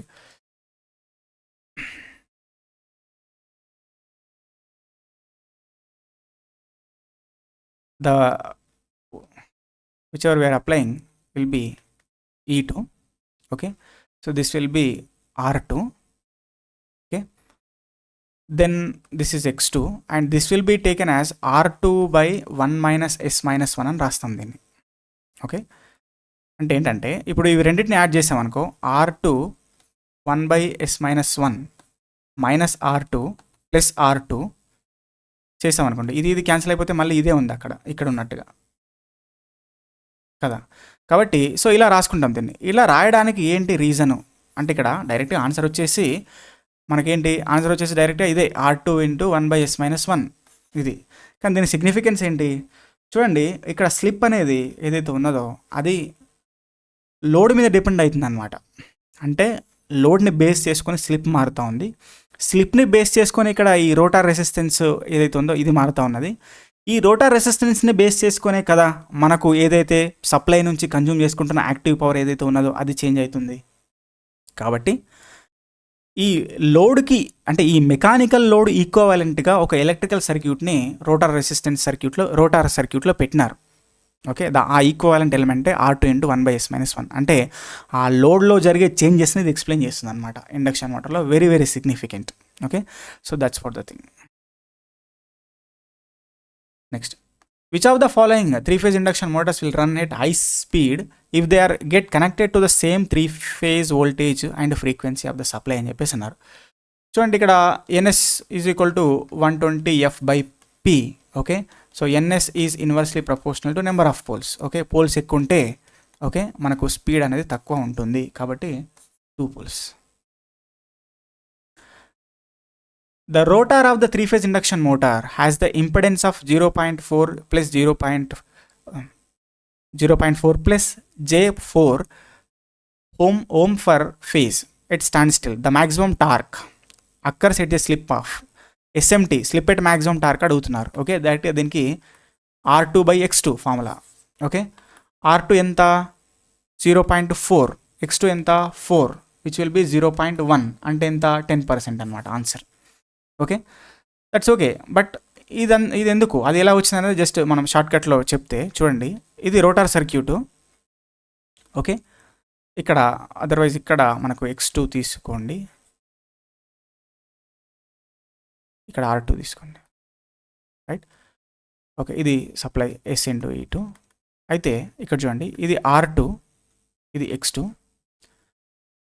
మనకు ఎక్కడ maximum power transfer theorem apply చేస్తాం అనుకోండి. Maximum power transfer theorem apply చేస్తే ఏంటి, వెన్ ద లోడ్, ఇది లోడు, ఇది ఇక్కడ సోర్స్ అనుకోండి. When the load resistance equal to source resistance, then maximum power will be transferred, then maximum torque will appear. So ఆ concept apply చేస్తే when R2 is equal to x2 అంటే ఇక్కడ SX2, ఇది SX2. So that then okay the maximum torque అంటే maximum power will be taken by the motor, అంటే maximum torque will appear. Okay, దాన్నే ఇక్కడ ఇది మ్యాక్సిమం, ఇదేంటి, ఇది మ్యాక్సిమం టార్క్ కండిషన్. ఓకే, కాబట్టి ఈ టార్క్ కండిషన్లో ఉన్న స్లిప్ ఏదైతే ఉన్నదో దాన్ని SMT అనుకోవచ్చు, దాన్ని R2/X2 అని రాసుకోవచ్చు. That's it. Okay, right. A 3-phase 400 volts 4-pole induction motor fed from 3-phase 400 volts 50 Hz supply. ఏం లేదు, దాన్ని తిప్పిచ్చారు అక్కడ. ఇండక్షన్ మోటార్ 4 పోల్ 400 volts, అది మళ్ళీ 50 Hz సప్లై 400 volts నుంచి ఇచ్చారనమాట. Okay, runs at 1440 RPM, the frequency of the rotor EMF, frequency of the rotor EMF, that's it. Frequency of the rotor EMF ఏంటి, slip times of the frequency ఉంటుంది మనకి. Frequency of the rotor will be slip times of the frequency, కాబట్టి slip find out చేయాలి ఇక్కడ. That's it. Okay, slip అనేది ఎంత, NS is equal to 120 F/P. Okay, 120 F/P4. So ఇది 1500 RPM. Okay, కాబట్టి slip ఎంత, స్లిప్ వచ్చేసి 1500 minus 1440 NS minus N/NS, which will B okay, ఇది సాల్వ్ చేస్తే మనకు 60/1500 విల్ బి 4% వస్తుంది. 4% అనమాట, 0.04.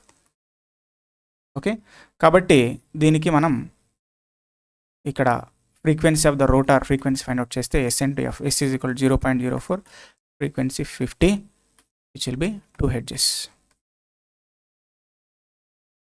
రైట్. అంటే అభ్యర్థులు అందరినీ కూడా, అంటే లో స్టేజ్ నుంచి కొత్తగా డిప్లొమా అయిపోయిన వాళ్ళు కానీ ఎవరు అందరినీ దృష్టిలో పెట్టుకొని ఎక్స్ప్లెయిన్ చేయడం జరుగుతుంది. The block rotor test of induction motor is correspond to, okay, the block rotor test of induction motor మనకి ఏంటంటే I2R లాసెస్, వేరియబుల్ లాసెస్ని ఫైండ్ అవుట్ చేయడానికి. అదే ట్రాన్స్ఫార్మర్లో మనం ఏ టెస్ట్ కండక్ట్ చేస్తాం, I2R లాసెస్ని ఫైండ్ అవుట్ చేయడానికి, SC టెస్ట్ కదా, అందుకని బ్లాక్ రోటార్ టెస్ట్ అన్న, ఓకే, SC టెస్ట్ అన్న ఒకటే. అంటే ట్రాన్స్ఫార్మర్లో మనకు షార్ట్ సర్క్యూట్ టెస్ట్ అనేది ఇండక్షన్ మోటార్లో బ్లాక్ రోటార్ టెస్ట్కి equal. Next, star delta starting of the induction motor is equivalent to auto transformer starting with dash tapping అని చెప్పేసి అన్నారు. ఓకే, ఇదే ఇంతకుముందు మీకు స్టార్ డెల్టా వచ్చినప్పుడు పవర్ ఎంత ట్రాన్స్ఫర్ అయిందో డెల్టా స్టార్లో ఎంత ట్రాన్స్ఫర్ అవుతున్నప్పుడు సేమ్ అని చెప్పే కదా, ఓన్లీ వోల్టేజ్ అండ్ కరెంట్లో చేంజెస్ వస్తాయని చెప్పే కదా. ఓకే, అదే ఇక్కడ చూడండి, ఇక్కడ నేను క్లియర్గా ఎక్స్ప్లెయిన్ చేస్తుంటే ఒక స్టార్ డెల్టా ట్రాన్స్ఫార్మర్ అనేది ఉన్నది. ఓకే, ఇక్కడ స్టార్లో కండిషన్ ఏంటి, VL is equal to √3 V phase అనమాట. ఓకే, మరి డెల్టాలో కండిషన్ ఏంటి, okay, V phase is equal to VL అని రాసుకుందాం. రైట్. ఓకే, అయితే చూడండి ఇక్కడ V ఫేజ్ ఏమవుతుంది స్టార్లో, VL/√3 అనమాట. ఓకే, ఈ పర్టికులర్ V ఫేజ్ అనేది ఏదైతే ఉన్నదో ఇది ట్రాన్స్ఫార్మేషన్ యాక్షన్ ద్వారా మనకు ఇటు వెళ్ళిపోయింది, ట్రాన్స్ఫార్మర్ యాక్షన్ ద్వారా సెకండరీకి వచ్చేసింది అనమాట. సో ఇక్కడ ఏదైతే మనకు ఫేజ్ ఏదైతే అప్లై ఏదైతే ఉన్నదో దట్ ఈజ్ ఈక్వల్ టు ఏంది ఇప్పుడు VL/√3. ఓకే, ఇదే యాక్చువల్గా ఇట్ సైడ్ వచ్చే లైన్ వోల్టేజ్. ఇప్పుడు డెల్టాలో వచ్చే line voltage is equal to phase voltage కదా, ఆ phase voltage is equal to VL/√3. A VL ఇది, ఈ VL ఇక్కడ నుంచి వచ్చిన VL ఇది.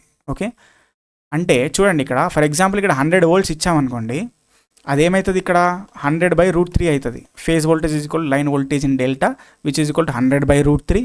ఓకే, అది ఎంత అంటే 57.7 క్యాలిక్యులేట్ చేస్తే. ఓకేనా, అందువలన మనము స్టార్ డెల్టా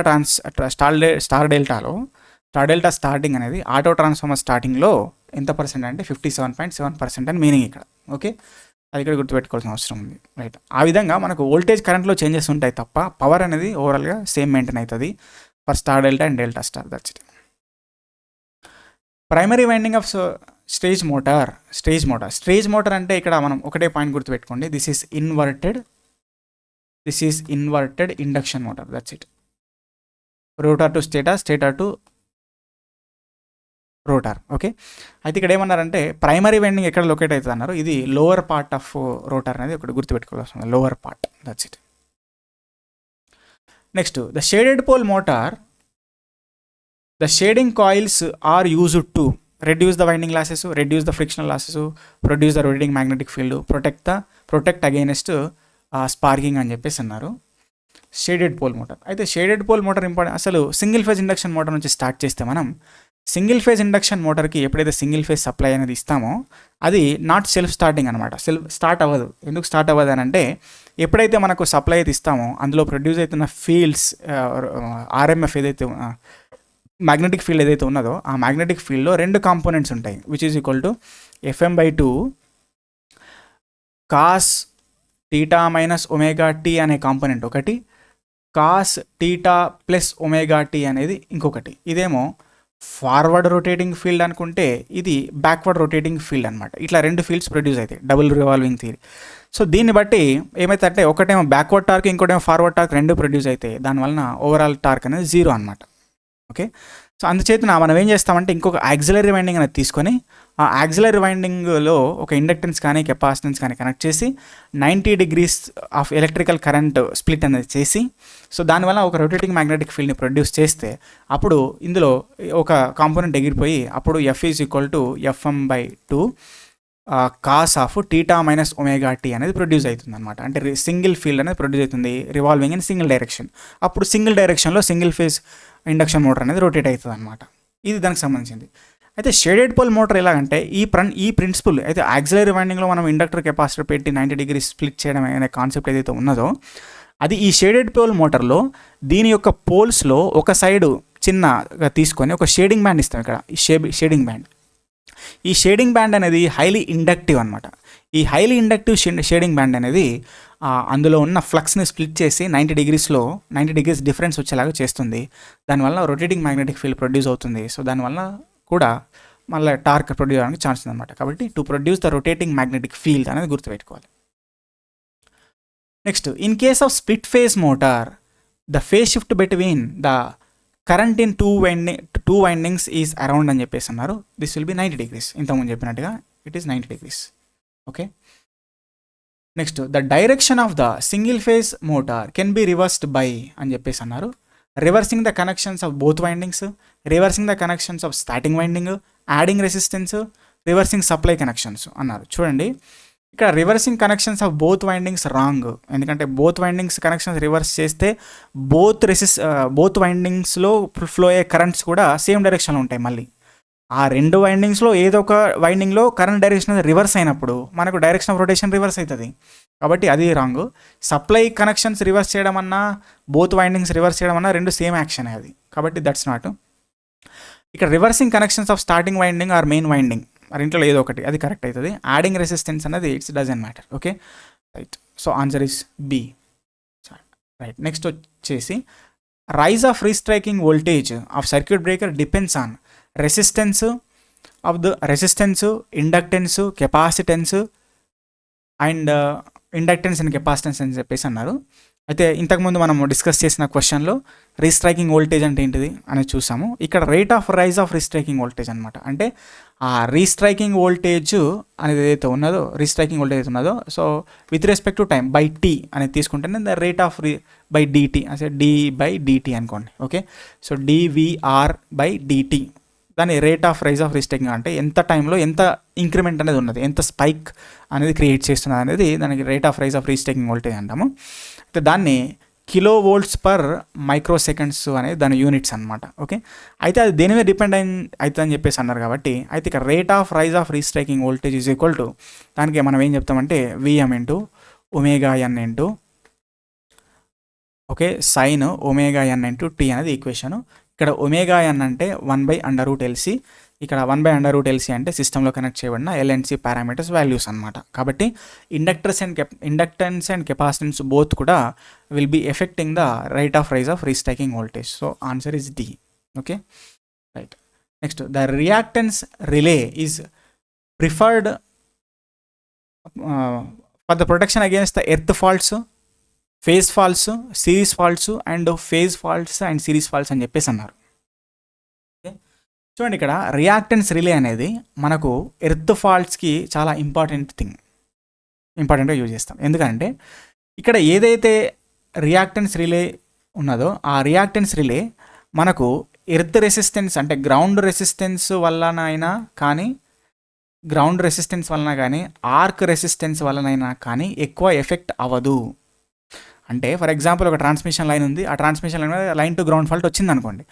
ఆ పర్టికులర్ పొజిషన్లో ఆ పర్టికులర్ ప్లేస్లో ఉన్న గ్రౌండ్ రెసిస్టెన్స్ అనేది ఆ ఫాల్ట్ కరెంట్ యొక్క ఫ్లోని ఎఫెక్ట్ చేస్తుంది. దానివల్ల రిలే ఆపరేషన్ కూడా ఎఫెక్ట్ చేసే ఛాన్స్ ఉంది. కాబట్టి అలాంటి సిచ్యువేషన్లో అక్కడ మనకు మాల్ ఆపరేషన్ జరిగే ఛాన్సెస్ ఉంటుంది అనమాట. కాబట్టి అంటే రిలే అవసరమైనప్పుడు అవ్వకపోవడానికి కూడా ఛాన్సెస్ ఉందన్నమాట. కాబట్టి ఇక్కడ అలాంటి సిచ్యువేషన్లో మనం రియాక్టెన్స్ రిలే యూజ్ చేసినాం అనుకోండి, అప్పుడు అది ఎర్త్ రెసిస్టెన్స్ మీద డిపెండ్ అవ్వదు దాని ఆపరేషన్. కాబట్టి సో అలాంటి అక్కడ మిస్ ఆపరేషన్స్ అనేవి జరగకుండా ఉంటాయి. కాబట్టి ఎర్త్ ఫాల్ట్ ప్రొటెక్షన్ అనేది ఎర్త్ ఫాల్ట్స్ కోసం రియాక్టెన్స్ రిలే అనేది వెరీ ఇంపార్టెంట్ అనమాట. సో జనరల్గా షార్ట్ ట్రాన్స్మిషన్ లైన్స్లోనే ఈ ఎర్త్ ఫాల్ట్ అంటే గ్రౌండ్ రెసిస్టెన్స్ వలన ఎఫెక్ట్ అనేది ఎక్కువ ఉంటుంది. అదే మనకు medium transmission lines, long transmission లైన్స్లో ఈ ఎర్త్ రెసిస్టెన్స్ వలన దానివల్ల ఎక్కువ ఇన్ఫ్లుయెన్స్ అనేది ఉండదు అనమాట ఫాల్ట్ కరెంట్ మీద. అందుకనే మనము ఈ రియాక్టెన్స్ రిలే అనేది మనం దేనికి షార్ట్ ట్రాన్స్మిషన్ లైన్కి యూజ్ చేసేస్తాము. SMLRIM ఇది గుర్తుపెట్టుకోండి. మనకు షార్ట్ ట్రాన్స్మిషన్ లైన్స్ అనేవి reactance relay, medium transmission line అనేది ఇంపెడెన్స్ రిలే, లాంగ్ ట్రాన్స్మిషన్ అనేది మో రిలే అనమాట. Okay, this what the short cut. Right. Next, the mho relay is normally for the protection of, okay, ఇంతకుముందు చెప్పినట్టు ఏంటి అది long transmission lines. Next, the operation of relay which is most affected by arc resistance, ఇది కూడా ఇందాక చెప్పింది. Okay, ఏది this is arc resistance, again reactance రిలేనే. Okay, next, the breaking capacity of the breaker is always stated at dash of the instant of contact separation, average value of current, average value of load current, RMS value of fault current, RMS value of load current అని చెప్పేసి అన్నారు. ఇక్కడ breaking capacity అన్నప్పుడు మనం మాట్లాడేది fault current గురించి మాట్లాడతాము, load current గురించి మాట్లాడము. కాబట్టి ఫాల్ట్ కరెంట్లో కూడా RMS వాల్యూనా యావరేజ్ వాల్యూనా అంటే RMS వాల్యూనే తీసుకోవాలి. ఎందుకంటే అక్కడ బ్రేకింగ్ ఆపరేషన్ జరిగినప్పుడు జరుగుతున్నటువంటి ఫినామినా అంతా కూడా హీట్తోనే అకంపై ఉన్నది, హీట్ ఎఫెక్ట్. ఓకే, కాబట్టి ఆ హీట్ ఎఫెక్ట్ అనేది మనం ఎప్పుడైనా సరే RMSతో మనం ఇండికేషన్ ఇస్తాం. కాబట్టి RMS is the best suitable అనమాట. Next, okay, so here what is the effect of temperature rise on the over head transmission lines అని అన్నారు. Sag increases and tension decreases. Okay, అలాగే ఇచ్చారు సాగ్ టెన్షన్ రిలేషన్స్ అంతే. చూడండి, దీని నుంచి చూస్తే మనకి ఏమర్థమవుతుంది, టెంపరేచర్ ఇంక్రీజ్ అయితే ఓకే టెన్షన్ ఏమవుతుంది, డిక్రీజ్ అవుతుంది, సాగ్ అనేది ఇంక్రీజ్ అవుతుంది. ఓకే, ఇక్కడ అడిగింది టెంపరేచర్ రైజ్ జరిగినప్పుడు sag increase, tension will be decreases. Okay, first option right. Next, shunt capacitance is usually neglected in the analysis of what, short transmission lines. Next, the string insulator of 4 units, voltage across the bottom most unit is 33.3% of the total voltage across the string. Its string efficiency will be, okay, string efficiency enti formula, string efficiency is equal to voltage across the string by number of discs into what, voltage near to the conductor. Voltage near to the అంటే lowest లేదా bottom most అని రాసుకుంది. ఇక్కడ ఇచ్చినట్టుగా bottom most అని చెప్పేసి అన్నారు. So దాన్ని బట్టి దాన్ని ఇచ్చిన దాన్ని బట్టి మనకి ఏమంటున్నారు, వోల్టేజ్ అక్కడ స్ట్రింగ్ ఫర్ ఎగ్జాంపుల్ 100 అనుకుందాం, 100 volts అనుకుందాం ఇక్కడ. ఓకే, 4 అని చెప్పేసి అన్నారు units, 4 voltage across the string మనకు బాటమ్ మోస్ట్ ఎంత అన్నారు 33.3%. అంటే ఏమవుతుంది, అది 33.33నే అవుతుంది. ఓకే, సో 33.33లో 4 జా 100. ఓకే, సారీ 3 జా 100. ఓకే, 33.33 ఇంటూ 3 ఎంత 100 కాబట్టి so that will B 3/4 into 100, so which will B 75% అనమాట. రైట్, అదే మళ్ళీ దీన్ని 25% అని లేకపోతే ఇంకా వేరే పర్సెంటేజ్ అడగచ్చు మళ్ళీ. Okay, right. Whenever the conductor are dead end or there is a change in the direction of the transmission line, the insulators are used R of the అని చెప్పేసి అన్నారు. ఏంటిది, షాకిల్ ఇన్సులేటర్స్ ఏవైతే ఉంటాయో మనం 90 degrees టర్నింగ్ దగ్గర కానీ లేకపోతే డెడ్ ఎండ్ పాయింట్స్ దగ్గర కానీ వాడే. 1 second, conductors are dead ended or there is a change in the direction of transmission line, the insulator used. Dead ended అన్నారు కదా, కాబట్టి డెడ్ ఎండెడ్ అన్నప్పుడు మనం ఇక్కడ స్ట్రెయిన్ టైప్ తీసుకోవాల్సిన అవసరం ఉందండి. ఓకే, ఒకవేళ 90 degrees టర్నింగ్ పాయింట్ లేకపోతే అట్లా అడిగినప్పుడు, ఇంక్లినేషన్స్ అడిగినప్పుడు షాకిల్ టైప్ అనేది okay, that will B distribution side actually, కాబట్టి ఇది స్ట్రెయిన్ టైప్ తీసుకోవాల్సిన అవసరం. Right, next, the minimum dielectric stress in a cable at, ఇది ఫస్ట్ క్వశ్చన్లోనే మనం చూసాం. ఓకే, మినిమం డైఎలక్ట్రిక్ స్ట్రెస్ ఏంటి, G is equal to V/X by ln/d/r అని చెప్పేసి అన్నాం అక్కడ. ఓకే, సో దాన్ని బట్టి G is inversely proportional to X. Okay, X అంటే ఏంటి, X is the distance from the centre, distance from centre of the conductor. Okay, కాబట్టి ఇక్కడ మినిమం అన్నారు. మినిమం ఎక్కడ ఉంటుంది, షీత్ దగ్గర ఉంటుందా, కండక్టర్ సర్ఫేస్ మీద ఉంటుందా? కండక్టర్ సర్ఫేస్ కాదు, సెంటర్ ఆఫ్ ద కండక్టర్ అయితే కానే కాదు, లెడ్ షీత్ ఏదైతే ఉందో, so that's for the answer. Okay, middle layer of the directory కూడా అది మోడరేట్ ఉంటుంది అక్కడ. Okay, right. Next, S denotes the transmission line conductor suspended from the towers at same height and L denotes the span between the towers. Then relation holds good, S proportional to L, inversely proportional to L square అని చెప్పేసి అన్నారు. Sag equation is equal to the sag in a transmission line is equal to WL square by 8T. W అంటే weight of the conductor, T అంటే tension, L అంటే span length.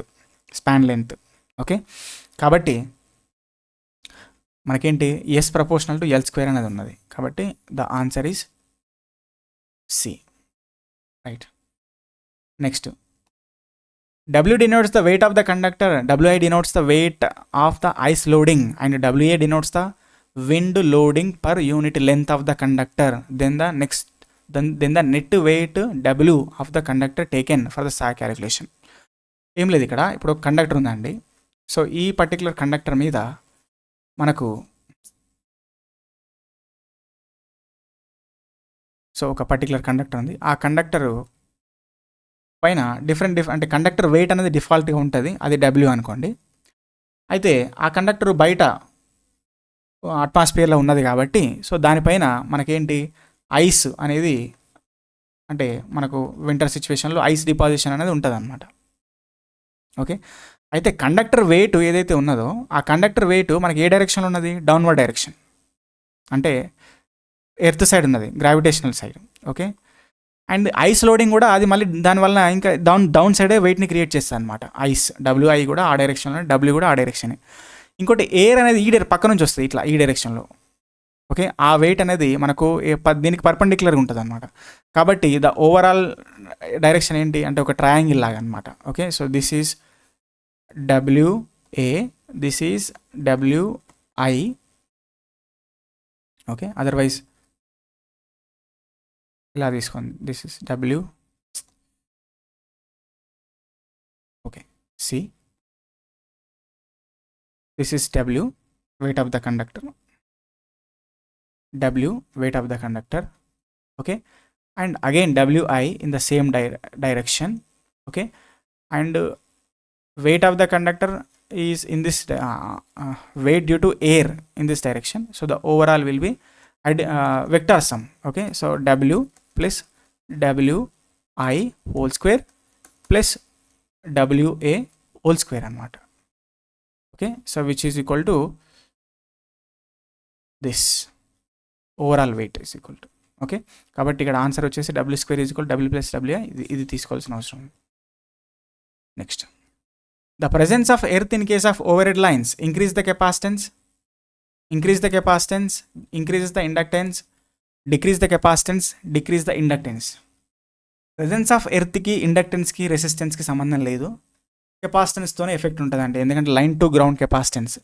Okay, line to ground capacitance మనకు ఉంటుంది. Line to line capacitance, line to ground capacitance calculation చేసినాం కదా మనం. కాబట్టి ఎప్పుడైతే ప్రెజెన్స్ ఆఫ్ ఎర్త్ ఎప్పుడైతే ఉన్నదో అది line to ground capacitance include అవ్వడం వలన ఓవరాల్ కెపాసిటెన్స్ని ఇంక్రీజ్ చేస్తుంది.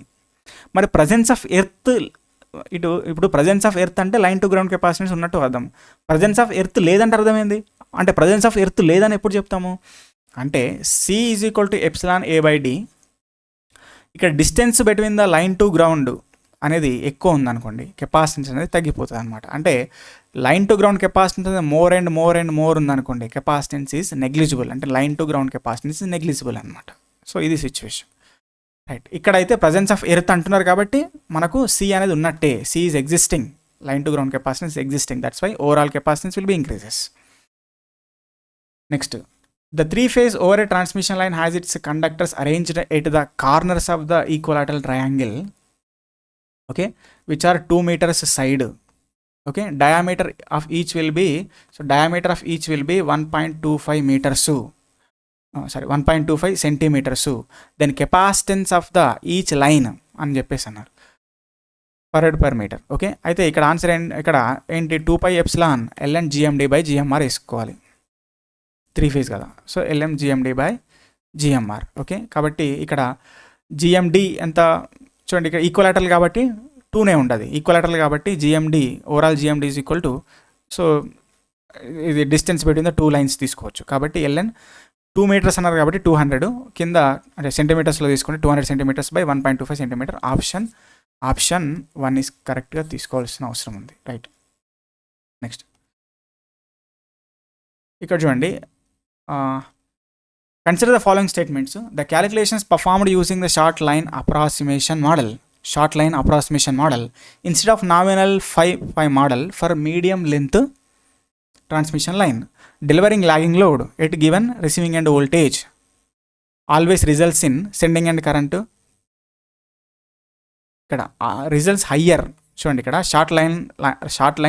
షార్ట్ ట్రాన్స్మిషన్ అనాలిసిస్ చేయాలి, కానీ మిస్టేక్లో మీడియం ట్రాన్స్మిషన్ లైన్ అనాలిసిస్ చేయాలి, నామినల్ పై కానీ. ఇన్స్టెడ్ మిస్టేక్లో షార్ట్ ట్రాన్స్మిషన్ అనాలిసిస్ చేసినారట. అయితే ఎక్కువ హయ్యర్ అనేది దేనిలో అపియర్ అవుతుంది, సెండింగ్ అండ్ కరెంటా, సెండింగ్ అండ్ పవరా, రెగ్యులేషనా, ఎఫిషియన్సీ అని చెప్పేసి అన్నారు.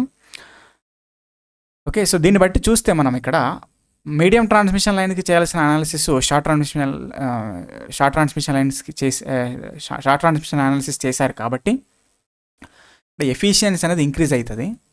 ఓకే, రెగ్యులేషన్ అనేది ఏదైతే ఉన్నదో అది కూడా ఇంక్రీజ్ అవుతుంది. Regulation and efficiency both will be increases. Okay, and sending and current, sending end power అని చెప్పేసి అన్నారు. సెండింగ్ అండ్ కరెంట్లో అంటే capacitance is neglected, so that charging current. Okay, so that will B reduces, కాబట్టి sending end current కాదు. Sending end power also not. Okay, so that we can consider only 3-4 only. Okay, so we can consider only answer is 3-4. Okay, regulation will be higher అంటే that will be under estimated, and efficiency also that will be more అంటే over estimated అనమాట. That's it. Okay, next చూడండి, ఇక్కడ regulation అనేది మనకు ఎలా ఉండే, regulation ఎక్కువ ఉంటుంది అని చెప్పాం, ఎక్కువ ఉండదు. అంటే రెగ్యులేషన్ ఉన్నదానికంటే ఎక్కువ అవుతుంది అనమాట. దాన్ని అండర్ ఎస్టిమేట్ చేస్తున్నాం అన్నట్టు. అది కరెక్ట్గానే ఉంది, అండర్ ఎస్టిమేట్ చేస్తున్నాం. ఇది తక్కువ ఉన్నదాన్ని ఎక్కువ చెప్తున్నాం, ఓవర్ ఎస్టిమేటెడ్ అనమాట. అందుకే regulation will be under estimated, efficiency will be over estimated అనమాట. Okay, sending end current and sending end power will be decreases, అది గుర్తుపెట్టుకోవాలి, right. The substation in substations which of the following devices carrier communication device is used అని. ఇది wave trap అండి. ఇక్కడ wave trap అనేది carrier communication device. అంటే substations to substation phone మాట్లాడుకోవడానికి. ఇప్పుడైతే అందరికి మొబైల్ ఫోన్స్ అయినాయి కాబట్టి ఇప్పుడు మాట్లాడుకుంటాను మొబైల్ ఫోన్స్ అంటే స్మార్ట్ ఫోన్స్తోనే. అప్పుడు ఏందంటే ఫోన్స్ లేని కాలంలో ఏం చేసేవాళ్ళంటే ఈ వేవ్ ట్రాప్ అనే ఒక క్యారియర్ కమ్యూనికేషన్ టెక్నాలజీని వాడేవాళ్ళు అనమాట. సబ్స్టేషన్కి ఒక ల్యాండ్ ఫోన్ ఉండేది, డైరెక్ట్ సబ్స్టేషన్ మాట్లాడుకోవచ్చు వాళ్ళు. అది అది ఇప్పుడు మేబీ ఉందో లేదో తెలియదు, ఇంకా స్మార్ట్ ఫోన్స్ ఉన్నాయి కాబట్టి దాని యూసేజ్ నెగ్లిజిబుల్. ఇక in case of suspension type insulators string efficiency can be improved by long crossarm, guard ring, insulator disc, reducing crossarm అని చెప్పేసి అన్నారు. చూడండి, మన యొక్క స్ట్రింగ్ ఎఫిషియన్సీ ఇంప్రూవ్మెంట్ మెథడాలజీస్లో ఈ 3 తీసుకుంటాం. ఏంటి, లాంగ్ క్రాసారం యూస్ చేస్తే డిస్టెన్స్ ఎక్కువైపోతుంది, దానివల్ల షంట్ కెపాసిటెన్స్ ఏదైతే ఉన్నదో అది ఎలిమినేట్ అయిపోతుంది, దానివల్ల వోల్టేజ్ డిస్ట్రిబ్యూషన్ అనేది ఈక్వల్ అవ్వడానికి ఛాన్స్ ఉన్నది. గార్డరింగ్ అనేది ఎప్పుడైతే ప్లేస్ చేస్తామో దానివల్ల కూడా షంట్ కెపాసిటెన్స్ యొక్క నల్లిఫికేషన్ జరిగిపోయే ఛాన్స్ ఉన్నది, దానివల్ల కూడా అగైన్ వోల్టేజ్ డిస్ట్రిబ్యూషన్ ఈక్వల్ అవ్వడానికి ఛాన్స్ ఉన్నది. గ్రేడింగ్ ఆఫ్ ఇన్సులేటర్స్ వలన కూడా మనము అంటే దాని పర్టికులర్ అంటే ప్రతి ఒక్క ఇన్సులేటర్ యొక్క పర్మిటివిటీ లెవెల్స్ చేంజ్ చేయడం వలన అగైన్ దాని వోల్టేజ్ స్ట్రెస్ అనేది తక్కువ ఉన్న ప్లేస్లో ఎక్కువ అవడానికి ఛాన్స్ ఉన్నది, దానివల్ల కూడా ఈక్వల్ డిస్ట్రిబ్యూషన్ అవడానికి ఛాన్స్ ఉన్నది. కానీ రెడ్యూసింగ్ క్రాసారం అనేది అది డిక్రీజ్ చేస్తే ఇంకా మనకేమవుతుంది, షంట్ కెపాసిటెన్స్ ఇంకా ఎక్కువ అవుతుంది, వోల్టేజ్ డిస్ట్రిబ్యూషన్ అనేది ఇంకా తగ్గిపోతుంది, స్ట్రింగ్ ఎఫిషియన్సీ అనేది పడిపోతుంది అనమాట. Okay, right. Next, the three insulators having the same working stress and permittivities of 2.5, 3, 4 are used in a single core cable. The location of the materials with respect to the core of the cable is అని చెప్పేసి అన్నారు, will be అని చెప్పేసి అన్నారు. చూడండి, మనం ఇక్కడ ఇది కెపాసిటెన్స్ గ్రేడింగ్కి సంబంధించింది. కెపాసిటెన్స్ గ్రేడింగ్లో మనకి ఎప్పుడైనా సరే వర్కింగ్ ఇక్కడ మ్యాక్సిమం స్ట్రెస్ ఇంటూ చూడండి మ్యాక్సిమం